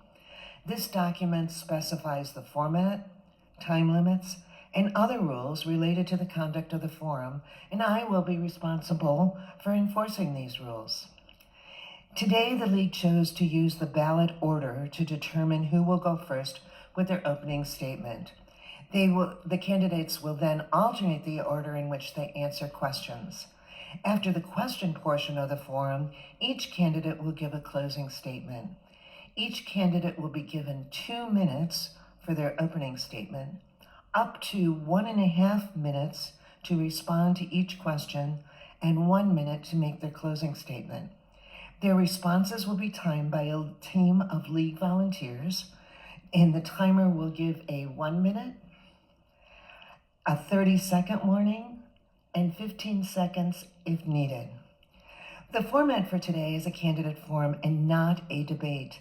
Candidates are expected to accurately represent the facts. The League of Women Voters is not responsible for the accuracy of statements made by the candidates. It's the responsibility of the public to fact-check statements made by the candidates if deemed necessary. This forum is held as a service to the community and to voters so that they can hear directly from the candidates regarding their qualifications for their respective offices. Candidates' responses reflect their own views and opinions, and they will refrain from commenting on the views of other candidates. The event, as it's been said, is being live streamed on the Southland Chamber of Commerce Facebook page. The League claims copyright ownership of any recording and transcript produced of the forum. The forum will be posted in its entirety on the League of Women Voters of Illinois website, the Chicago Southland Chamber of Commerce website, and social media platforms, and the Vote 411 online non-participation voter guide. Any other use of the forum recording requires an express written approval of the League. Audio and video must be broadcast unedited and in its entirety, except by the media reporting on the events. For those in the audience today, we request that you do not take photos or video during the forum. It is a distraction to other members of the audience and to the candidates. Please listen attentively, turn off your phones and electronic devices, avoid commenting or disrupting others during the forum, and refrain from applause until the end of this forum. Finally, I do want to emphasize how grateful we are to the candidates who are not only willing to serve in office, but have agreed to participate this afternoon. In our experience, holding an interesting and educational forum was going to be somewhat overwhelming for our audience. But due to obligations of other candidates, we are now just going to be holding one forum. So therefore, I'd like to welcome them to the stage and thank them for joining us. And let's begin with opening statements. Candidate France, you have 2 minutes for your opening statement. Thank you. I'd like to thank the League and the Chamber for putting this together and you all for showing up today. My name is Eric France. I am the son of 2 public servants. My mother worked in the juvenile court system until her retirement. And my father, the late Dr. Irwin A. France, ran the anti-poverty programs in the 60s and the 70s in the city of Chicago. That having been said, I never thought I'd be redoing the work that he did during that time now. I am a land developer and management consultant by trade. I've spent my years cutting my teeth in the private sector mostly, but doing public sector consulting also. I've represented everyone from Fortune 5 companies to grassroots organizations. I've built more than 2,000 units of housing just in the state of Illinois alone, but done projects around this country. I've seen better and I know we can do better. As I said, I work around this entire country. I've seen what it looks like to be successful and I know we can. There was a time when we wanted for nothing in the 2nd District. Now we want for everything. The whole district has become a needed empowerment zone. We only have 2 economic thriving areas that are really working, and that's Homewood and Hyde Park. The district goes all the way down to Danville from 43rd Street in Chicago. That is a problem for us. We've got to turn this thing around, make it happen in a way, and do something different. The same old ideas are not working. The people who have been in place have not gotten it done. That is why I'm here. I want to do what I do every day and do it for the district to make life better. That's my time. Thank you very much. Thank you. Candidate Peters, your 2-minute opening statement, please. Yes, I want to thank the Southland Chamber. I want to thank the League of Women Voters and thank everybody for being here. You know, we're in the midst of a crisis that the president has played a key role in causing. But we also have to acknowledge that this crisis had a buildup, that people have been struggling for decades. That's led us to having Donald Trump become president. He has taken advantage of a period of deep isolation and alienation for folks. See, I was born hard of hearing and developed a very difficult speech impediment. And I was adopted. I was adopted by a civil rights lawyer for a father and a social worker for a mom. My mom was an alcoholic. She struggled with addiction issues. She was abusive. It was hard and difficult for myself and my sisters. But I had neighbors who had a door open during a time of need. And they looked out for me. There was a sense of a village. There was this sense of community. But over the last 30 to 40 years, we've seen massive disinvestment, massive isolation, people struggling and trying to get by with less and less. And so we need to defeat Donald Trump because he is a product of that isolation. And we need to defeat Trumpism. And the way we do that is by having a vision. You know, it says in the book of Proverbs, without a vision, the people will perish. We live in the richest, most powerful country in the history of the planet. We should guarantee people good health care. We should guarantee people good housing. We should guarantee people a secure retirement. We can give people the safety, comfort, and dignity they deserve. That is how we defeat Trump, and that is how we defeat Trumpism. Thank you. Thank you. Candidate Preston? Yes. Can you hear me? Yes. Okay, thank you. I just want to start off by recognizing civil rights titan, the late, great Reverend Jesse Jackson Sr., and extend my strongest and sincere condolences to his family. I'm State Senator Willie Preston, and I offer a fresh start. I haven't been in office for decades. I've been in office for 3 years. In that short time, I've developed and I've built things that people can actually see, feel, touch, and benefit from. I'm a family man. My wife and I, we have 6 children and we have a 3-year-old grandson. I am not immune from bad decisions that I made in Washington, D.C. Now, I've told everyone the honest to God truth my entire career, and I'm not gonna stop. You know, I wasn't supposed to be a politician. I started my career as a janitor, cleaning hospital floors, a safety net hospital. I was a butcher. I worked overnight at Home Depot. I became a carpenter and started a small home remodeling business with my wife. The 2nd Congressional District is a working class district. And you know what working class people do? They work. And it's time for us to make sure that we build the infrastructure so that the next generation can work. I offer you realness, honesty, and sometimes confrontation with people who would choose to see our communities continue going downward. If you elect me to Congress, I'm gonna build a level 2 trauma hospital so that our people stop dying unnecessarily. I'm gonna build birthing centers so Black women are not having children on the side of the expressway like a woman did from Dalton last year. I'm gonna build a trade school so we build not just buildings, airports, but the next generation of carpenters, plumbers, electricians. I ask you all to go to my website, electpreston.com, to find out more about me. Thank the League of Women Voters and all of the people responsible for this. Thank you. Thank you. And Candidate Regis, your 2-minute opening statement. Thank you. Thank you to the Chicagoland South, the Chicago Southland Chamber of Commerce, as well as the League of Women Voters for having us today. Before I begin, I want to acknowledge somebody in the room, an unsung hero, very modest man, Rick Bryant, who's worked both for former Congressman Jackson and now Congressman Robin Kelly, who's also responsible for all the development we've actually seen in Pullman right now.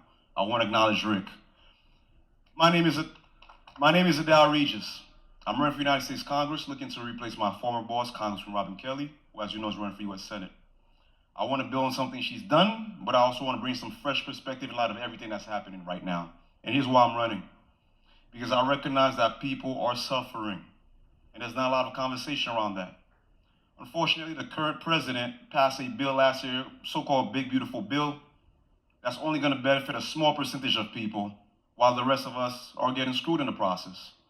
They're cutting federal funding, $1 trillion worth of federal dollars for Medicaid and Medicare, which I'm assuming somebody in the room is going to be impacted, or somebody you know is going to be impacted. And I use my mother as an example. She's a widow with 5 kids.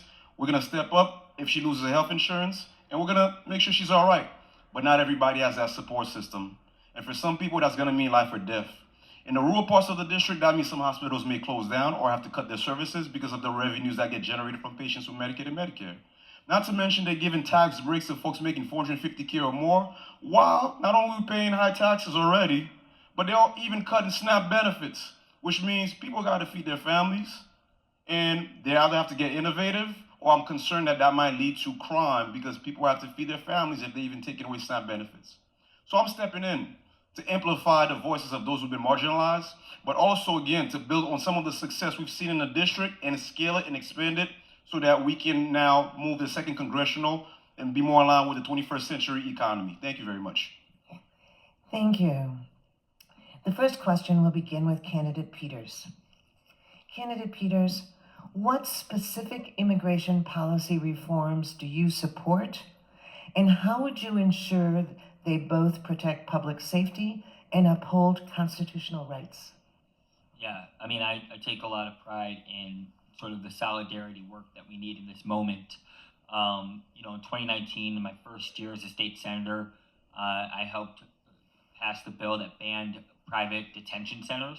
They were building a 1,000-bed detention center in Dwight, Illinois, and I worked with folks, myself and Rep. Cassidy, to ban private detention centers and make Illinois a leader on this. And so I would say at the federal level, we need to abolish ICE because it is essentially a military tool. It's a dated military tool. And so what we need to do is say, How do we have a humane practice when it comes to immigration? How do we make it easier for people to get citizenship? How do we use the levers of making sure that our neighbors are stable from Venezuela to Central America? And how do we make sure that we're funding the things that we need at home? We're the richest, most powerful country on the history of the planet. Instead of having communities that have been disinvested in, we need to put investment in them, and we can't be draining resources out of places like Venezuela. So how do we make sure that we are demilitarizing our immigration process, making sure our neighbors are stable, and continuing to do what we need to do at home? And the one way we can do that is saying, instead of having all these billionaires making all this money who got tax breaks from Donald Trump, is that we end that and we take that money and we put it in our communities where we need it most. Thank you. Candidate Preston, what specific immigration policy reforms do you support, and how would you ensure they both protect public safety and uphold constitutional rights? Thank you very much. One of the things that I think we have to acknowledge is that we have destabilized the region being some of the South American nations, which has caused the shift of people running, fleeing north. And so I would, as the next United States Congressman from the 2nd Congressional District, I would force or fight to reduce and stop some of these sanctions. Venezuela is a very rich nation. I spoke to a Venezuelan who was a waiter recently. He said he wants to go home, but he is running from poverty that should not exist in that region. Meanwhile, you have people here on this side of the border, my people, black people, who feel that they've been overlooked for decades. And so the pitting against is real. And so I think that we lift some of these sanctions, we stabilize the region and respect our neighbors enough where their countries who have natural wealth already are not destabilized to the degree that their people are fleeing away from their natural homelands. And so I'll close with that. 30 seconds. I'm gonna watch you. Thank you. Candidate Regis? Sure. What specific immigration policy reforms do you support, and how would you ensure they both protect public safety and uphold constitutional rights? Firstly, let me say, as the son of Haitian immigrants who left Haiti in the 60s, fled from an authoritarian government, I'm very sympathetic to the cause of the migrants. Especially since I tell people all the time, the irony of it is my parents left Haiti to come here, fleeing an authoritarian government, but then their kids and their grandkids have to face the same reality right now. I believe the issue in immigration is a very nuanced one, and here's why. I believe we should be addressing the path for citizenship, especially as President Obama championed the DREAMS Act, to ensure that a lot of folks who've been in the shadows, who came in, who didn't ask to be here, came in as kids, 11 years old, have no recollection or remembrance of the country that their parents took them and brought them here for a better life. I believe we should make us advocate for a pathway for them to make sure that they are recognized, if you will, and have job opportunities as well as citizens. But also, I believe it's important for us to enforce our borders because it's a question of national security. And so finding a healthy balance between making sure we protect the right of migrants here today, and I do agree, Senator Preston, being that the United States had played a major role in Latin America in destabilizing of these countries, we need to start having a further down the line conversation about something, for instance, former presidential candidate Castro talked about, which is a Marshall Plan, where we're developing a relationship with the United States and our surrounding countries that's more on mutual partnership versus exploitation that's causing a lot of these countries to be poor, where people are migrating here today. So again, my position is very nuanced. We make sure a pathway to citizenship for those already here, but also making sure we enforce our borders as well. Thank you. Once again, Candidate France, what specific immigration policy reforms do you support, and how would you ensure that they both protect public safety and uphold constitutional rights? First off, we need to abolish ICE. That's step number one. Number two, we need to rebuild it with sensitivity and compassion. There's a way that this can be done, and it's better than what we've been doing. The third thing that we need to do is level the playing field on how we accept immigrants and give them a speedy path to citizenship. It's unconscionable that it takes us 10 and 25 years just to process some and to never process others. The other piece of it is, when it comes to coming into this country, I need a Haitian immigrant to be treated the same way a Cuban immigrant is treated. We shouldn't have classes where a European immigrant has an easy path and a Haitian and a Cuban has a hard path.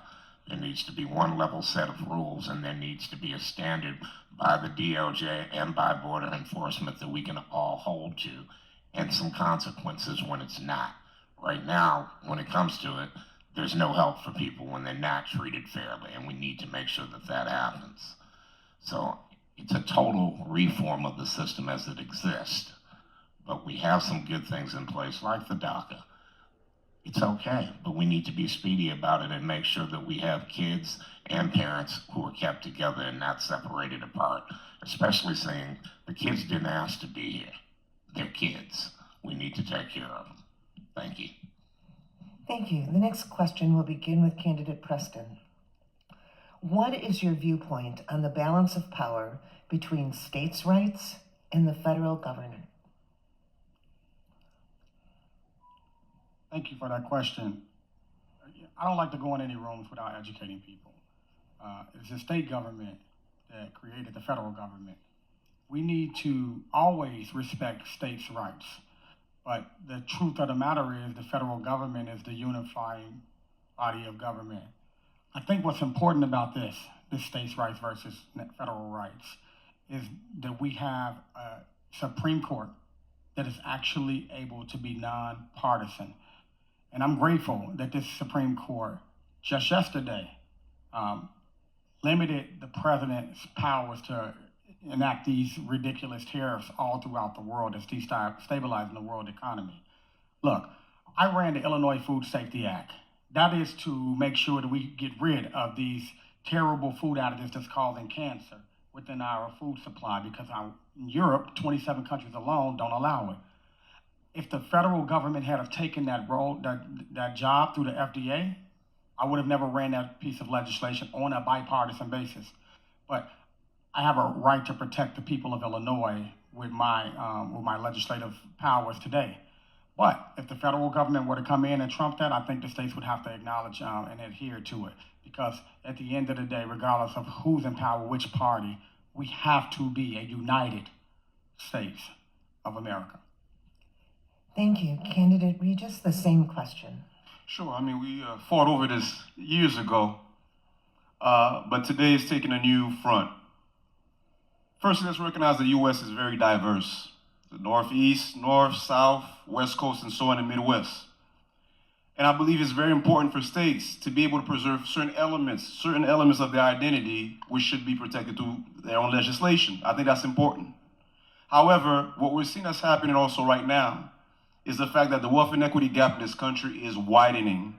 And we're seeing that folks on the right are using states' rights as an argument, so to speak, if you will, or let them do what they want to do, that's their choice, while we're seeing a lack of accountability or even the federal government checking in on some of the state actors, if you will, to limit some of that infringement.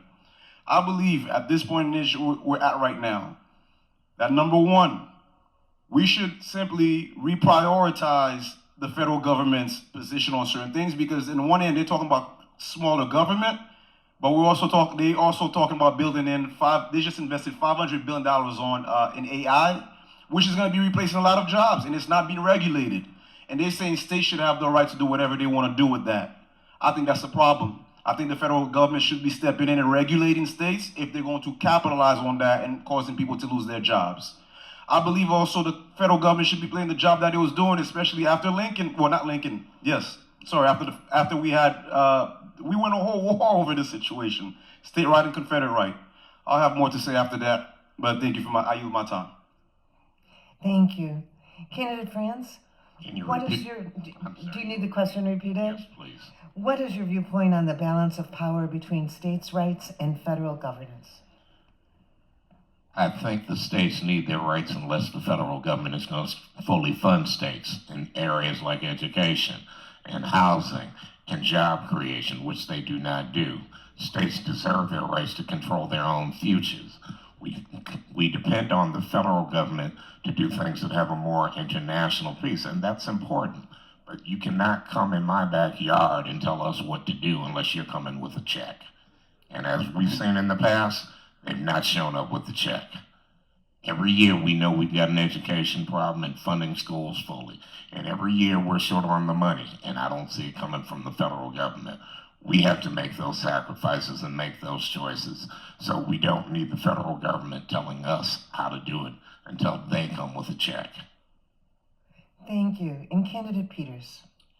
Yes, I mean, I think about the Civil War. Before the Civil War, people would say, these United States of America. And after we beat the traitors in the Civil War, it became the United States of America. I think about FDR and the New Deal and the promise of making sure that we have a federal government that is doing good for you, even if it's at the state level, and moving that money to the state level. And so what I would say is we're in a unique time and unique period because Donald Trump has exhibited strong federal power, but I want to point out it's targeted. He's only expressing strong federal action on blue states, and he's doing nothing in terms of anything negative to red states. And so he is actually not having a conversation about states' rights versus federal rights. It's about what Donald Trump wants to do to punish a state and how Donald Trump benefits from something. And that is the difference between how he's treating Illinois and how he's treating Indiana. And so, to me, there's a reason why we fought the Civil War, to end slavery and to reiterate the power of the federal government to institute law. And there's a vision in order that everybody in every corner of this rich country deserves to have things like healthcare and good housing, secure retirement. And what we don't need is a president who picks and chooses when they want to use the federal government to punish and reward different states. Thank you. Candidates, the next question is this. The South Suburban Airport has been debated for decades, and recent efforts have stalled.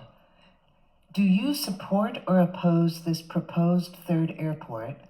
And what concrete steps would you take to ensure that if built, it delivers real economic benefit to the Southland? And we'll begin with Candidate Regis. Yes, like I said earlier, I acknowledge Rick Bryant. When I worked for the Congresswoman, we worked very closely, and I've had the opportunity of listening to how much this project, which by the way, yes, I support, would be generating $2.5 billion for the state and create 8,000 jobs.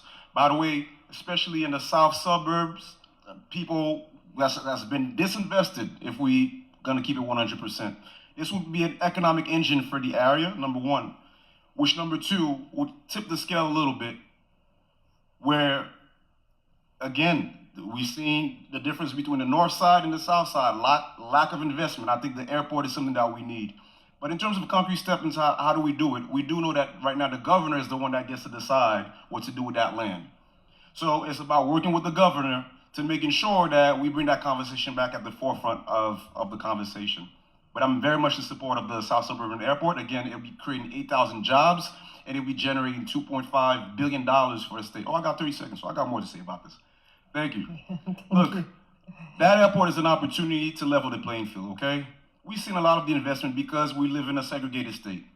That's just the reality of it. A lot of the money goes up north, not enough on the south side. You create that airport, you build it there, it's gonna give the folks further down south an opportunity to have jobs and also to keep the money circulating in that area, which in turn, as you know, would be reducing the possibility of crime and a lot of everything that's happening right now since we're expecting less investment coming in because the governor and the president are beefing.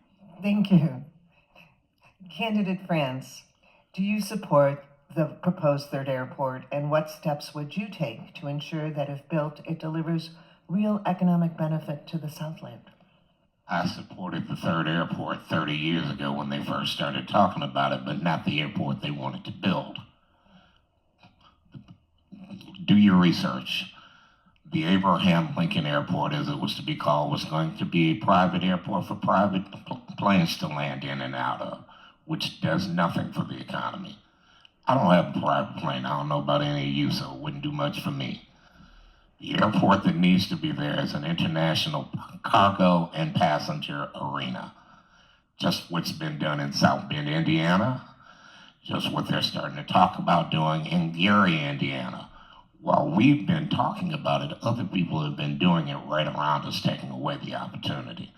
We lose $1 billion a year every year that we don't have that airport, just in the 2nd District. I'm not even talking about the state of Illinois. But picture back to before O'Hare Airport existed, and there was nothing in Old Orchard or Schaumburg or anywhere else out there. That is the economic opportunity that you have to receive if that airport's going there, both north and south from that airport. It is a win for everyone if we can do it.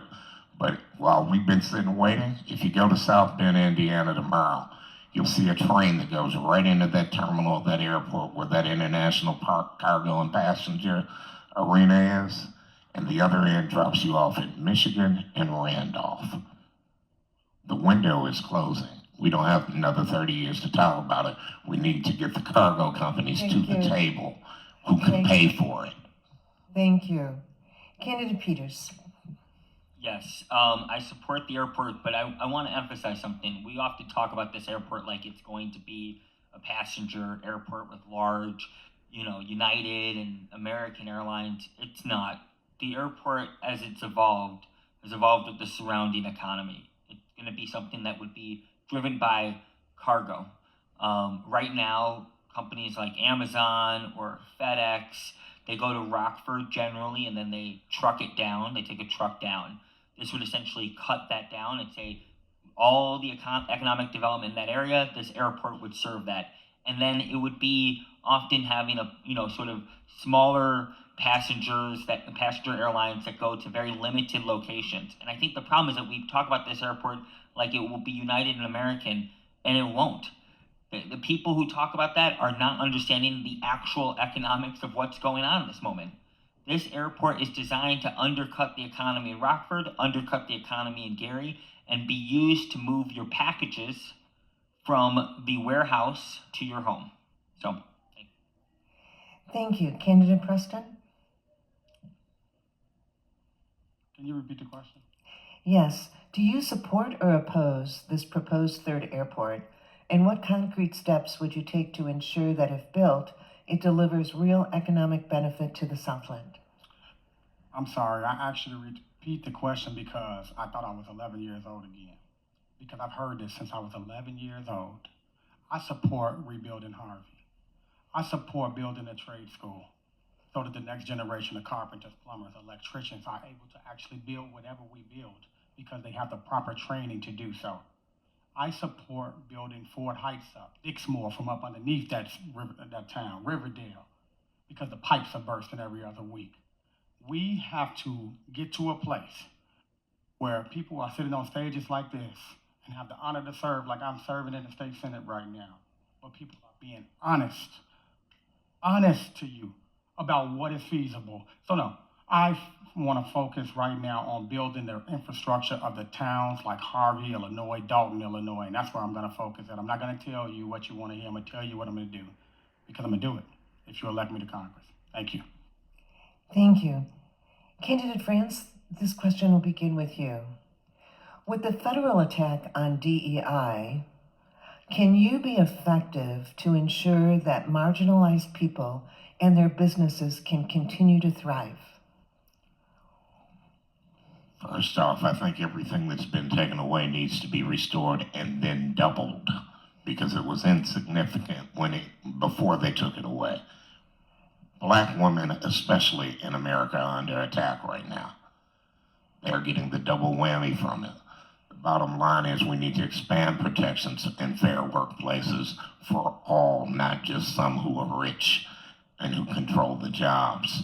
We need to make sure that we have a right to work, meaning in a safe place where people feel comfortable unionizing and protecting themselves on the workplace, not just for a few. When it comes to DEI, these programs were invented for a reason because the playing field wasn't level before. So with the disappearing of DEI, with the disappearance of affirmative action, and every other protection that we've had to level the playing field, it does not make it safe for anyone to go down in the future. Candidate Peters, the same question. Sure. With the federal attack on DEI, can you be effective ensuring that marginalized people and their businesses can continue to thrive? I mean, we have to acknowledge what this attack is. It's a racist attack. It is a response to the work we've done in terms of the civil rights and every year after that. It's a response, a reactionary response to the protests in 2020. Protests that had been going on for over a decade, literally stretching from the murder of Trayvon Martin and George Zimmerman getting off for it, the sort of spark to the Black Lives Matter movement, to 2020. And this is revenge by an administration that is literally has hiring 22-year-old fascists to use AI to then attack our programs and specifically our state and make it difficult for Black people to be able to have the safety and comfort that we have longed searched for. And so let's be clear, we are in a fight against an unspeakable level of authoritarianism.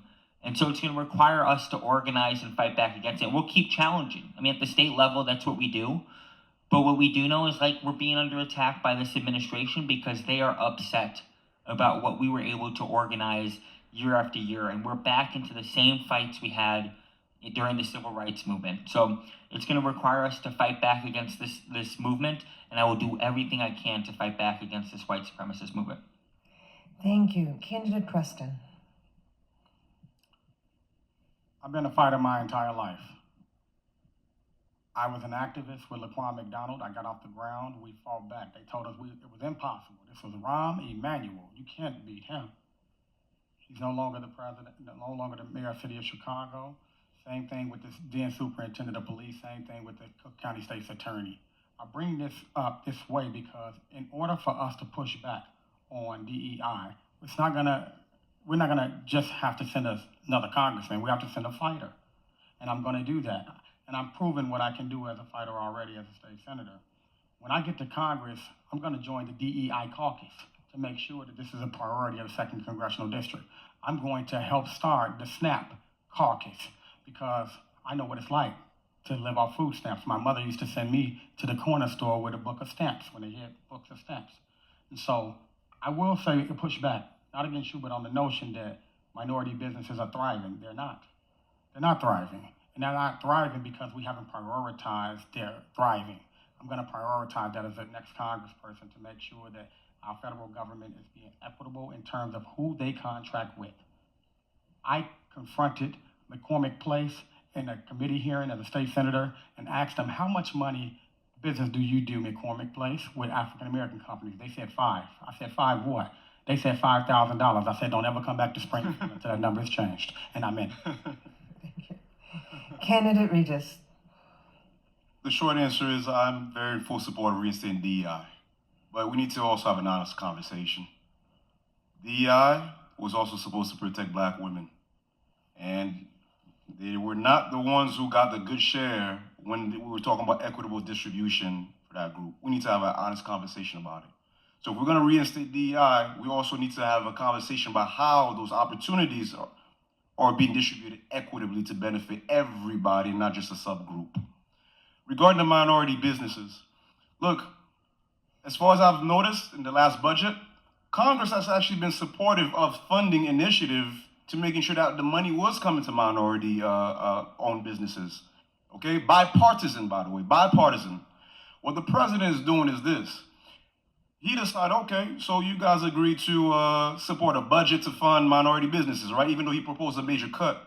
He gutted the money for workers who are supposed to enforce the policies.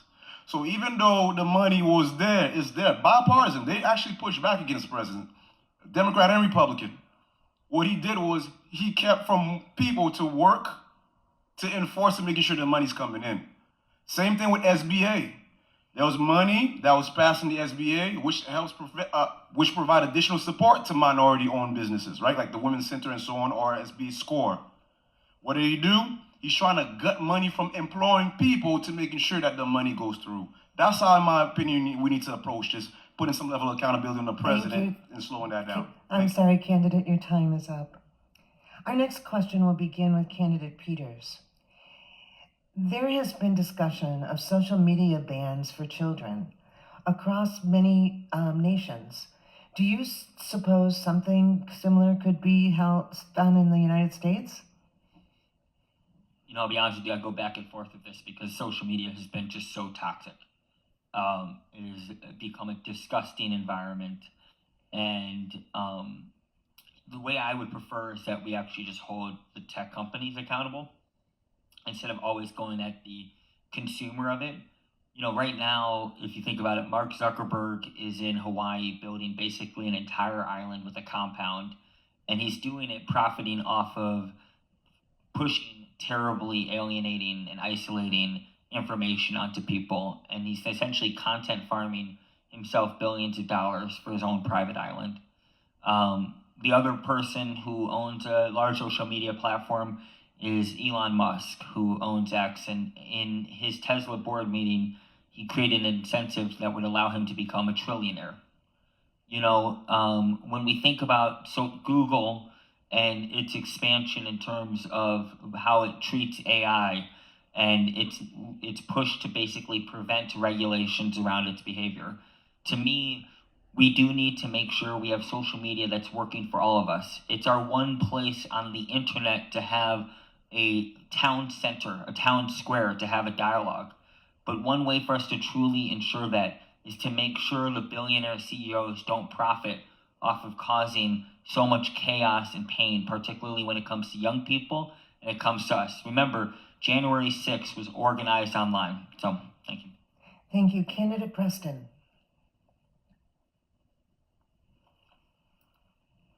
Willie Preston III. Joshua, sitting there. Joshua Preston. Elizabeth. I think about all my children. I have 6 children. The answer is yes. I look at these children. They have the highest levels of depression. My daughter Lizzie says it's too much all the time. My little daughter Brittany, Lamar, Lear. I'm a father. I'm a family man, and I'm going to take that with me in my work. Children are suffering from obesity, bullying, all of these things. And they're online torturing each other. I led a bill, and I'm going to continue to push this bill, age verification. I agree, and I'll associate myself with you to the extent that we do need to hold these social media companies accountable, and here's how we do it. Age verification. Every time we buy one of these devices, we should know if you're a child or an adult, because children are on pornography sites. They're exposed to too much in this big world, and we have to make sure that we hold these social media companies accountable. But there needs to be a threshold. Right now, if you're 13 years old, you shouldn't be allowed to be on social media. That's part of the rules now. But you got a lot of kids that are 12 years old that are 35 online because that's what they say. They just say, I'm 35.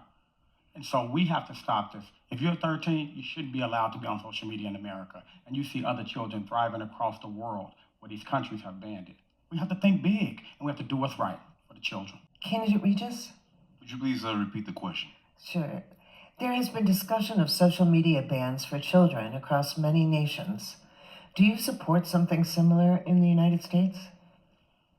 I think that decision should be left to the families to decide what level of access they're giving to their kids in terms of whether or not to use social media. I think that right should be exclusively let the family make that decision. But I'll say this, we are in a time when a lot of companies, or major interest groups are using social media as a tool for disinformation, to the point where we're all living in our own bubble, algorithmic bubble, if you will, where what you're receiving on your feed and what that person receiving could be 2 completely different things, to the point where when we all gather, we're having different conversation, almost as if we're in different realities.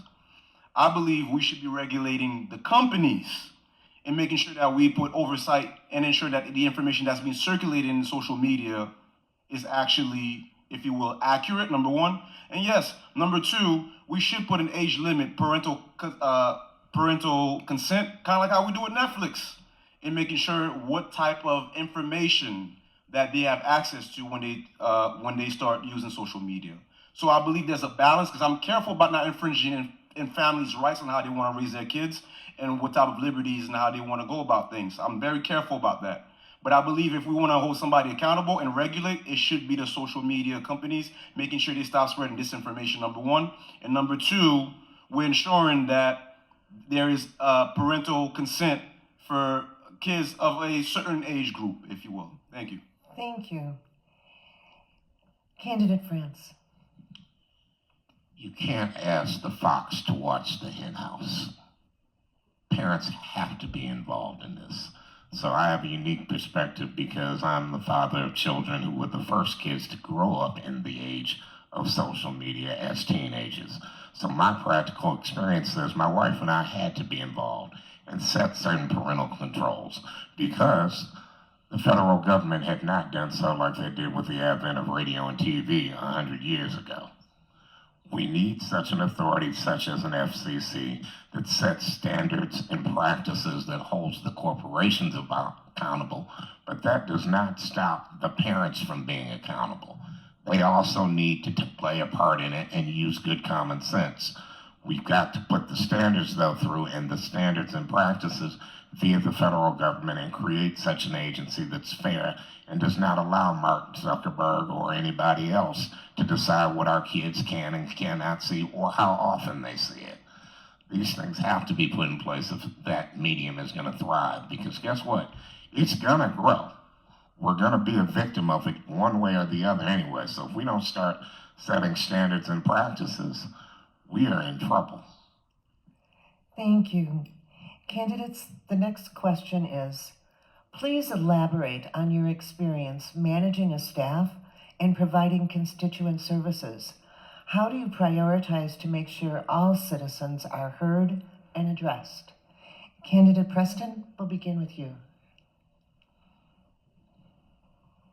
When I ran for public office, I announced my campaign, people started laughing. The other guy was so connected. He had every politician, every state senator endorsed him, basically. And we beat him by a lot. How did we do it? Because I was already involved in the communities that I served. Although I was outspent 30-1, they knew Willie Preston.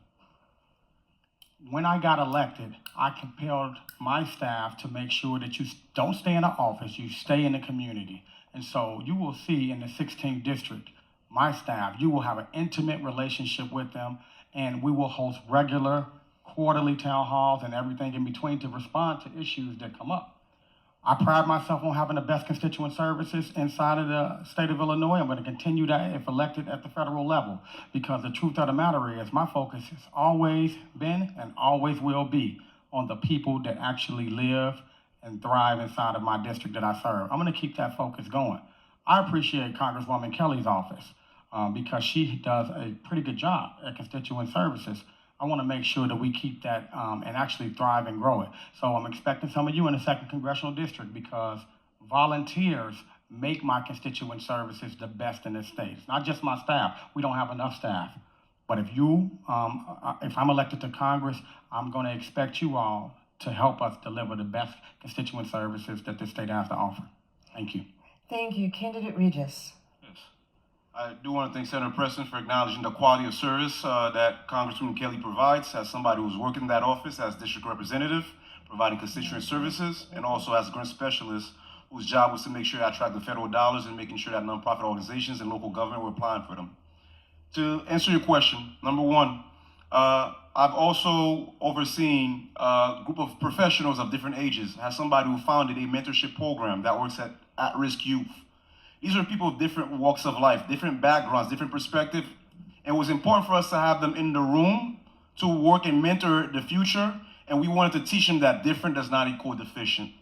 And so it would take the same philosophy as I've been doing, including my current job, where I work right now for Elevate Energy, where we make sure that money is coming into disinvested communities that are looking to address climate justice, environmental justice, if you will.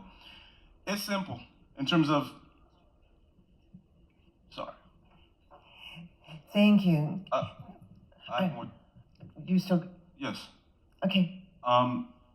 So, to make a long story short, my philosophy is this.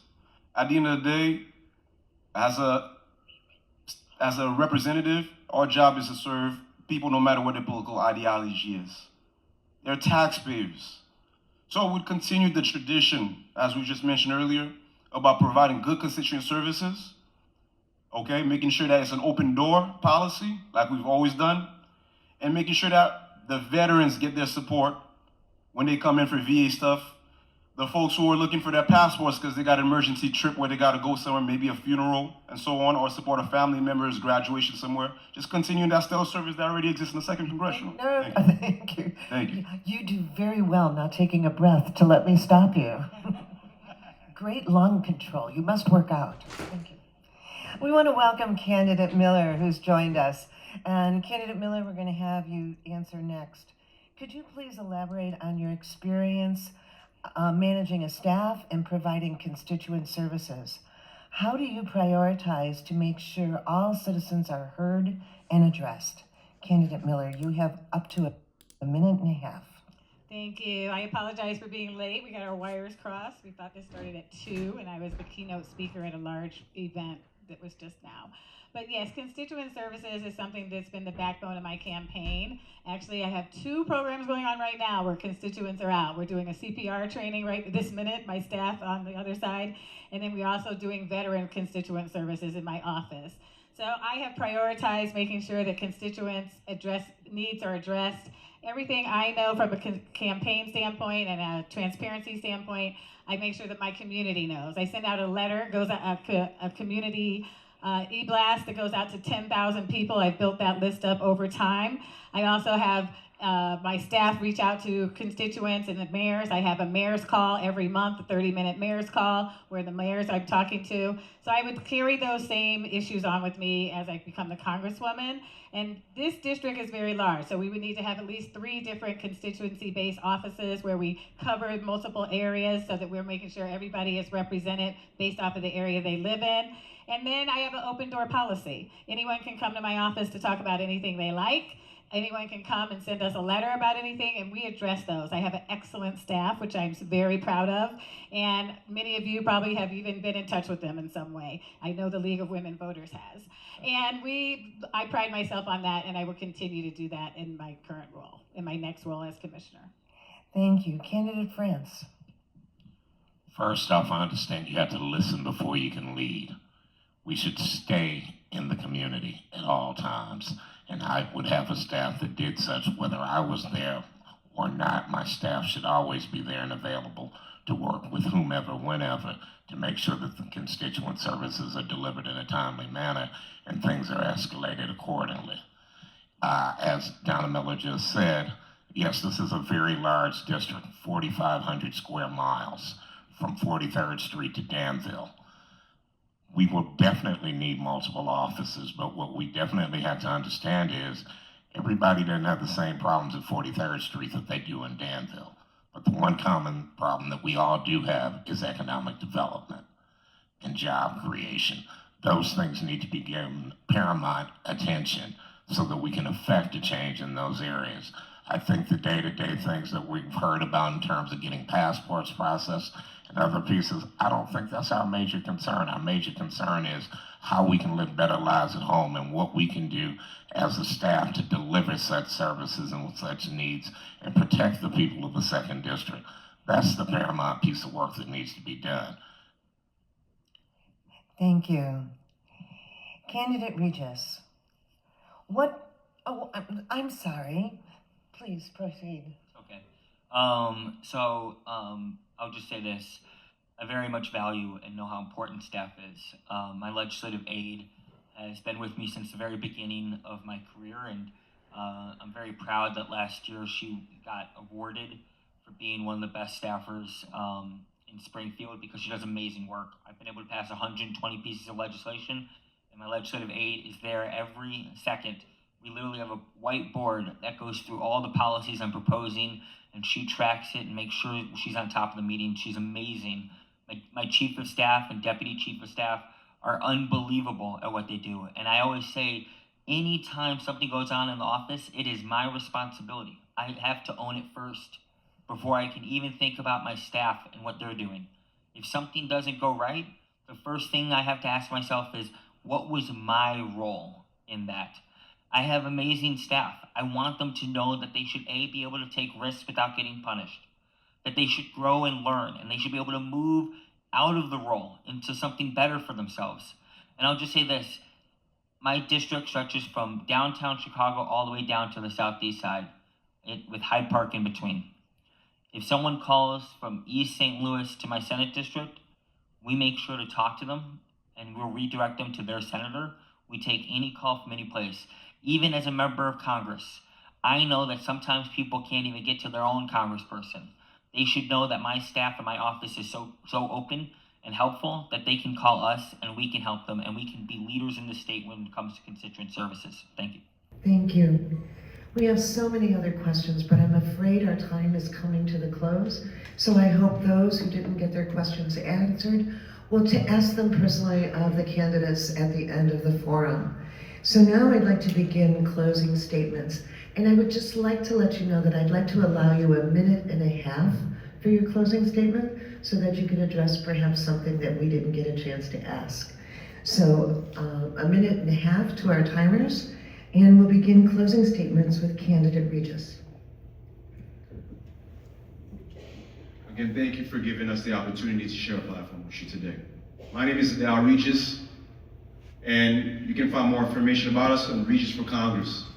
And again, here's why I'm running. People are suffering. We can tell you everything you want to hear right now. At the end of the day, you go back, you check the mail, you see the bill. Cost of living is getting higher. It's becoming more and more harder to afford. Well, it's becoming harder to afford the American dream, if you will. Not just for you, but for people like me, people, my nephew, and so on. The future right now is looking a little bit bleak. I'm stepping up because I recognize that we are products of generations of sacrifices. I'm here today because somebody like you, if we got educators in the room, or nurses, or doctors, or social workers, somebody like you made it possible for me to stand here today. And this is me stepping up to pay my dues, to pump in some fresh perspective in Congress while taking a multi-generational approach to solve some of our problems. Again, my name is Adele Regis, looking to build some of the work that already has been done in this district, but also adding in more, taking an innovative approach, especially tackling economic development for job creations, and prepping us, if you will, to be aligned with the 21st century as the economy is shifting right now, especially around tech, and as a lot of us might be left behind, considering the larger conversation where things are going right now. Thank you. Thank you. Candidate Miller, you have 1.5 minutes for a closing statement. Thank you. I am Cook County Commissioner Donna Miller. I have proudly represented 36 municipalities in the south and southwest suburbs, including this one right here. Been here several times for community forums, and I'll continue to lead the same way I've done as a commissioner in Congress. I've been an advocate for women's health for decades, and I have been a steward of the public health as being the commissioner. We are the stewards of the public health. I have brought programs to the community, such as the first ever doula program for Cook County Hospital that is going to help protect women. I brought money for veterans, the first $2 million, gotta start somewhere, the first $2 million ever for veterans programs. And I've also instituted the first ever restorative justice community court in the south suburbs. These are initiatives that are duplicatable. These are things that I would like to focus on and to continue to expand. I have represented proudly in the current role, and I will do so as the next congresswoman in this area. And I've been a member of the League of Women Voters for many years. And I want to uphold all of the values that I've fought for and stood for as a commissioner and bring in the community. I will be a representative of the entire 2nd Congressional District, urban, suburban, and rural. And I am #1 on the ballot, punch 31, go Donna, go. Thank you. Candidate France. 30+ years of disinvestment in the 2nd Congressional District. A lot of us here came from the South, families came from the South to live better lives in the North. So why is the state of Mississippi over-indexing the state of Illinois, and especially the 2nd Congressional District, in education, in healthcare, in job growth, and so on and so on? We gotta stop. We gotta do something differently. That is why I'm here, to bring that expertise. I am the only one who's built affordable housing. I'm the only one that's done economic development. I'm the only one that's helped raise over $100 million in education for kids to go to school across this country and consistently do these things. We gotta take a look. We don't have another 30 years to lose. Donald Trump has not been here for 30 years. Our problems did not start with Donald Trump, and they will not end with Donald Trump. We have to take back our own futures now. This is why I'm here.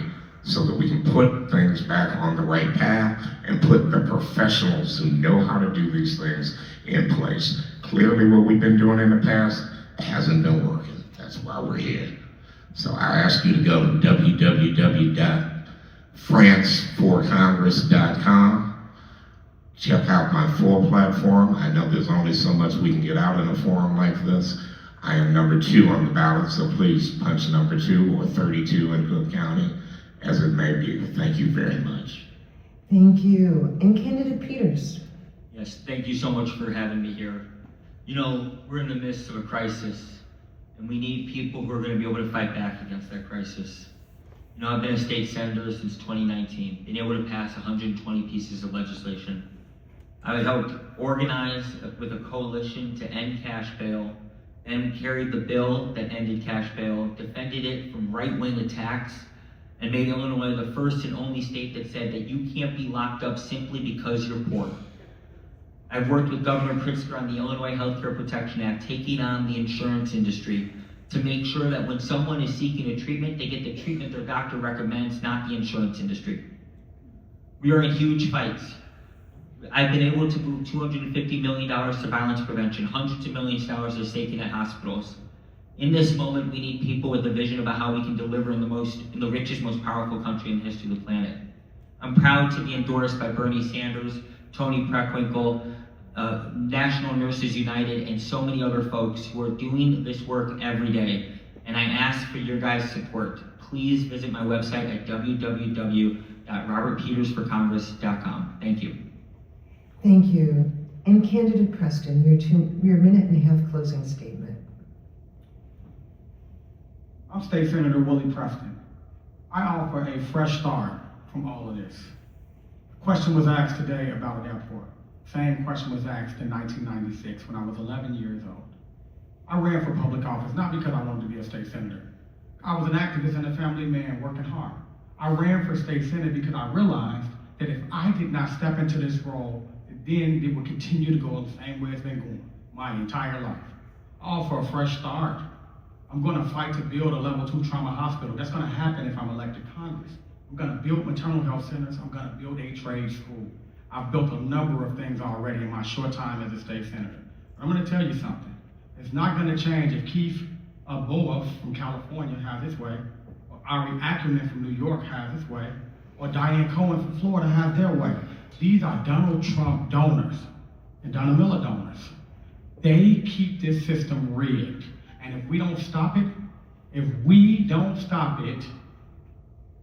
30 years from now, we're gonna have the same conversation. I offer a fresh start. I hope that you are welcoming a fresh start. We can get a lot of things done together. I'm gonna fight for us because I'm one of us. electpreston.com is my website. I hope you go out and check me out. Thank you.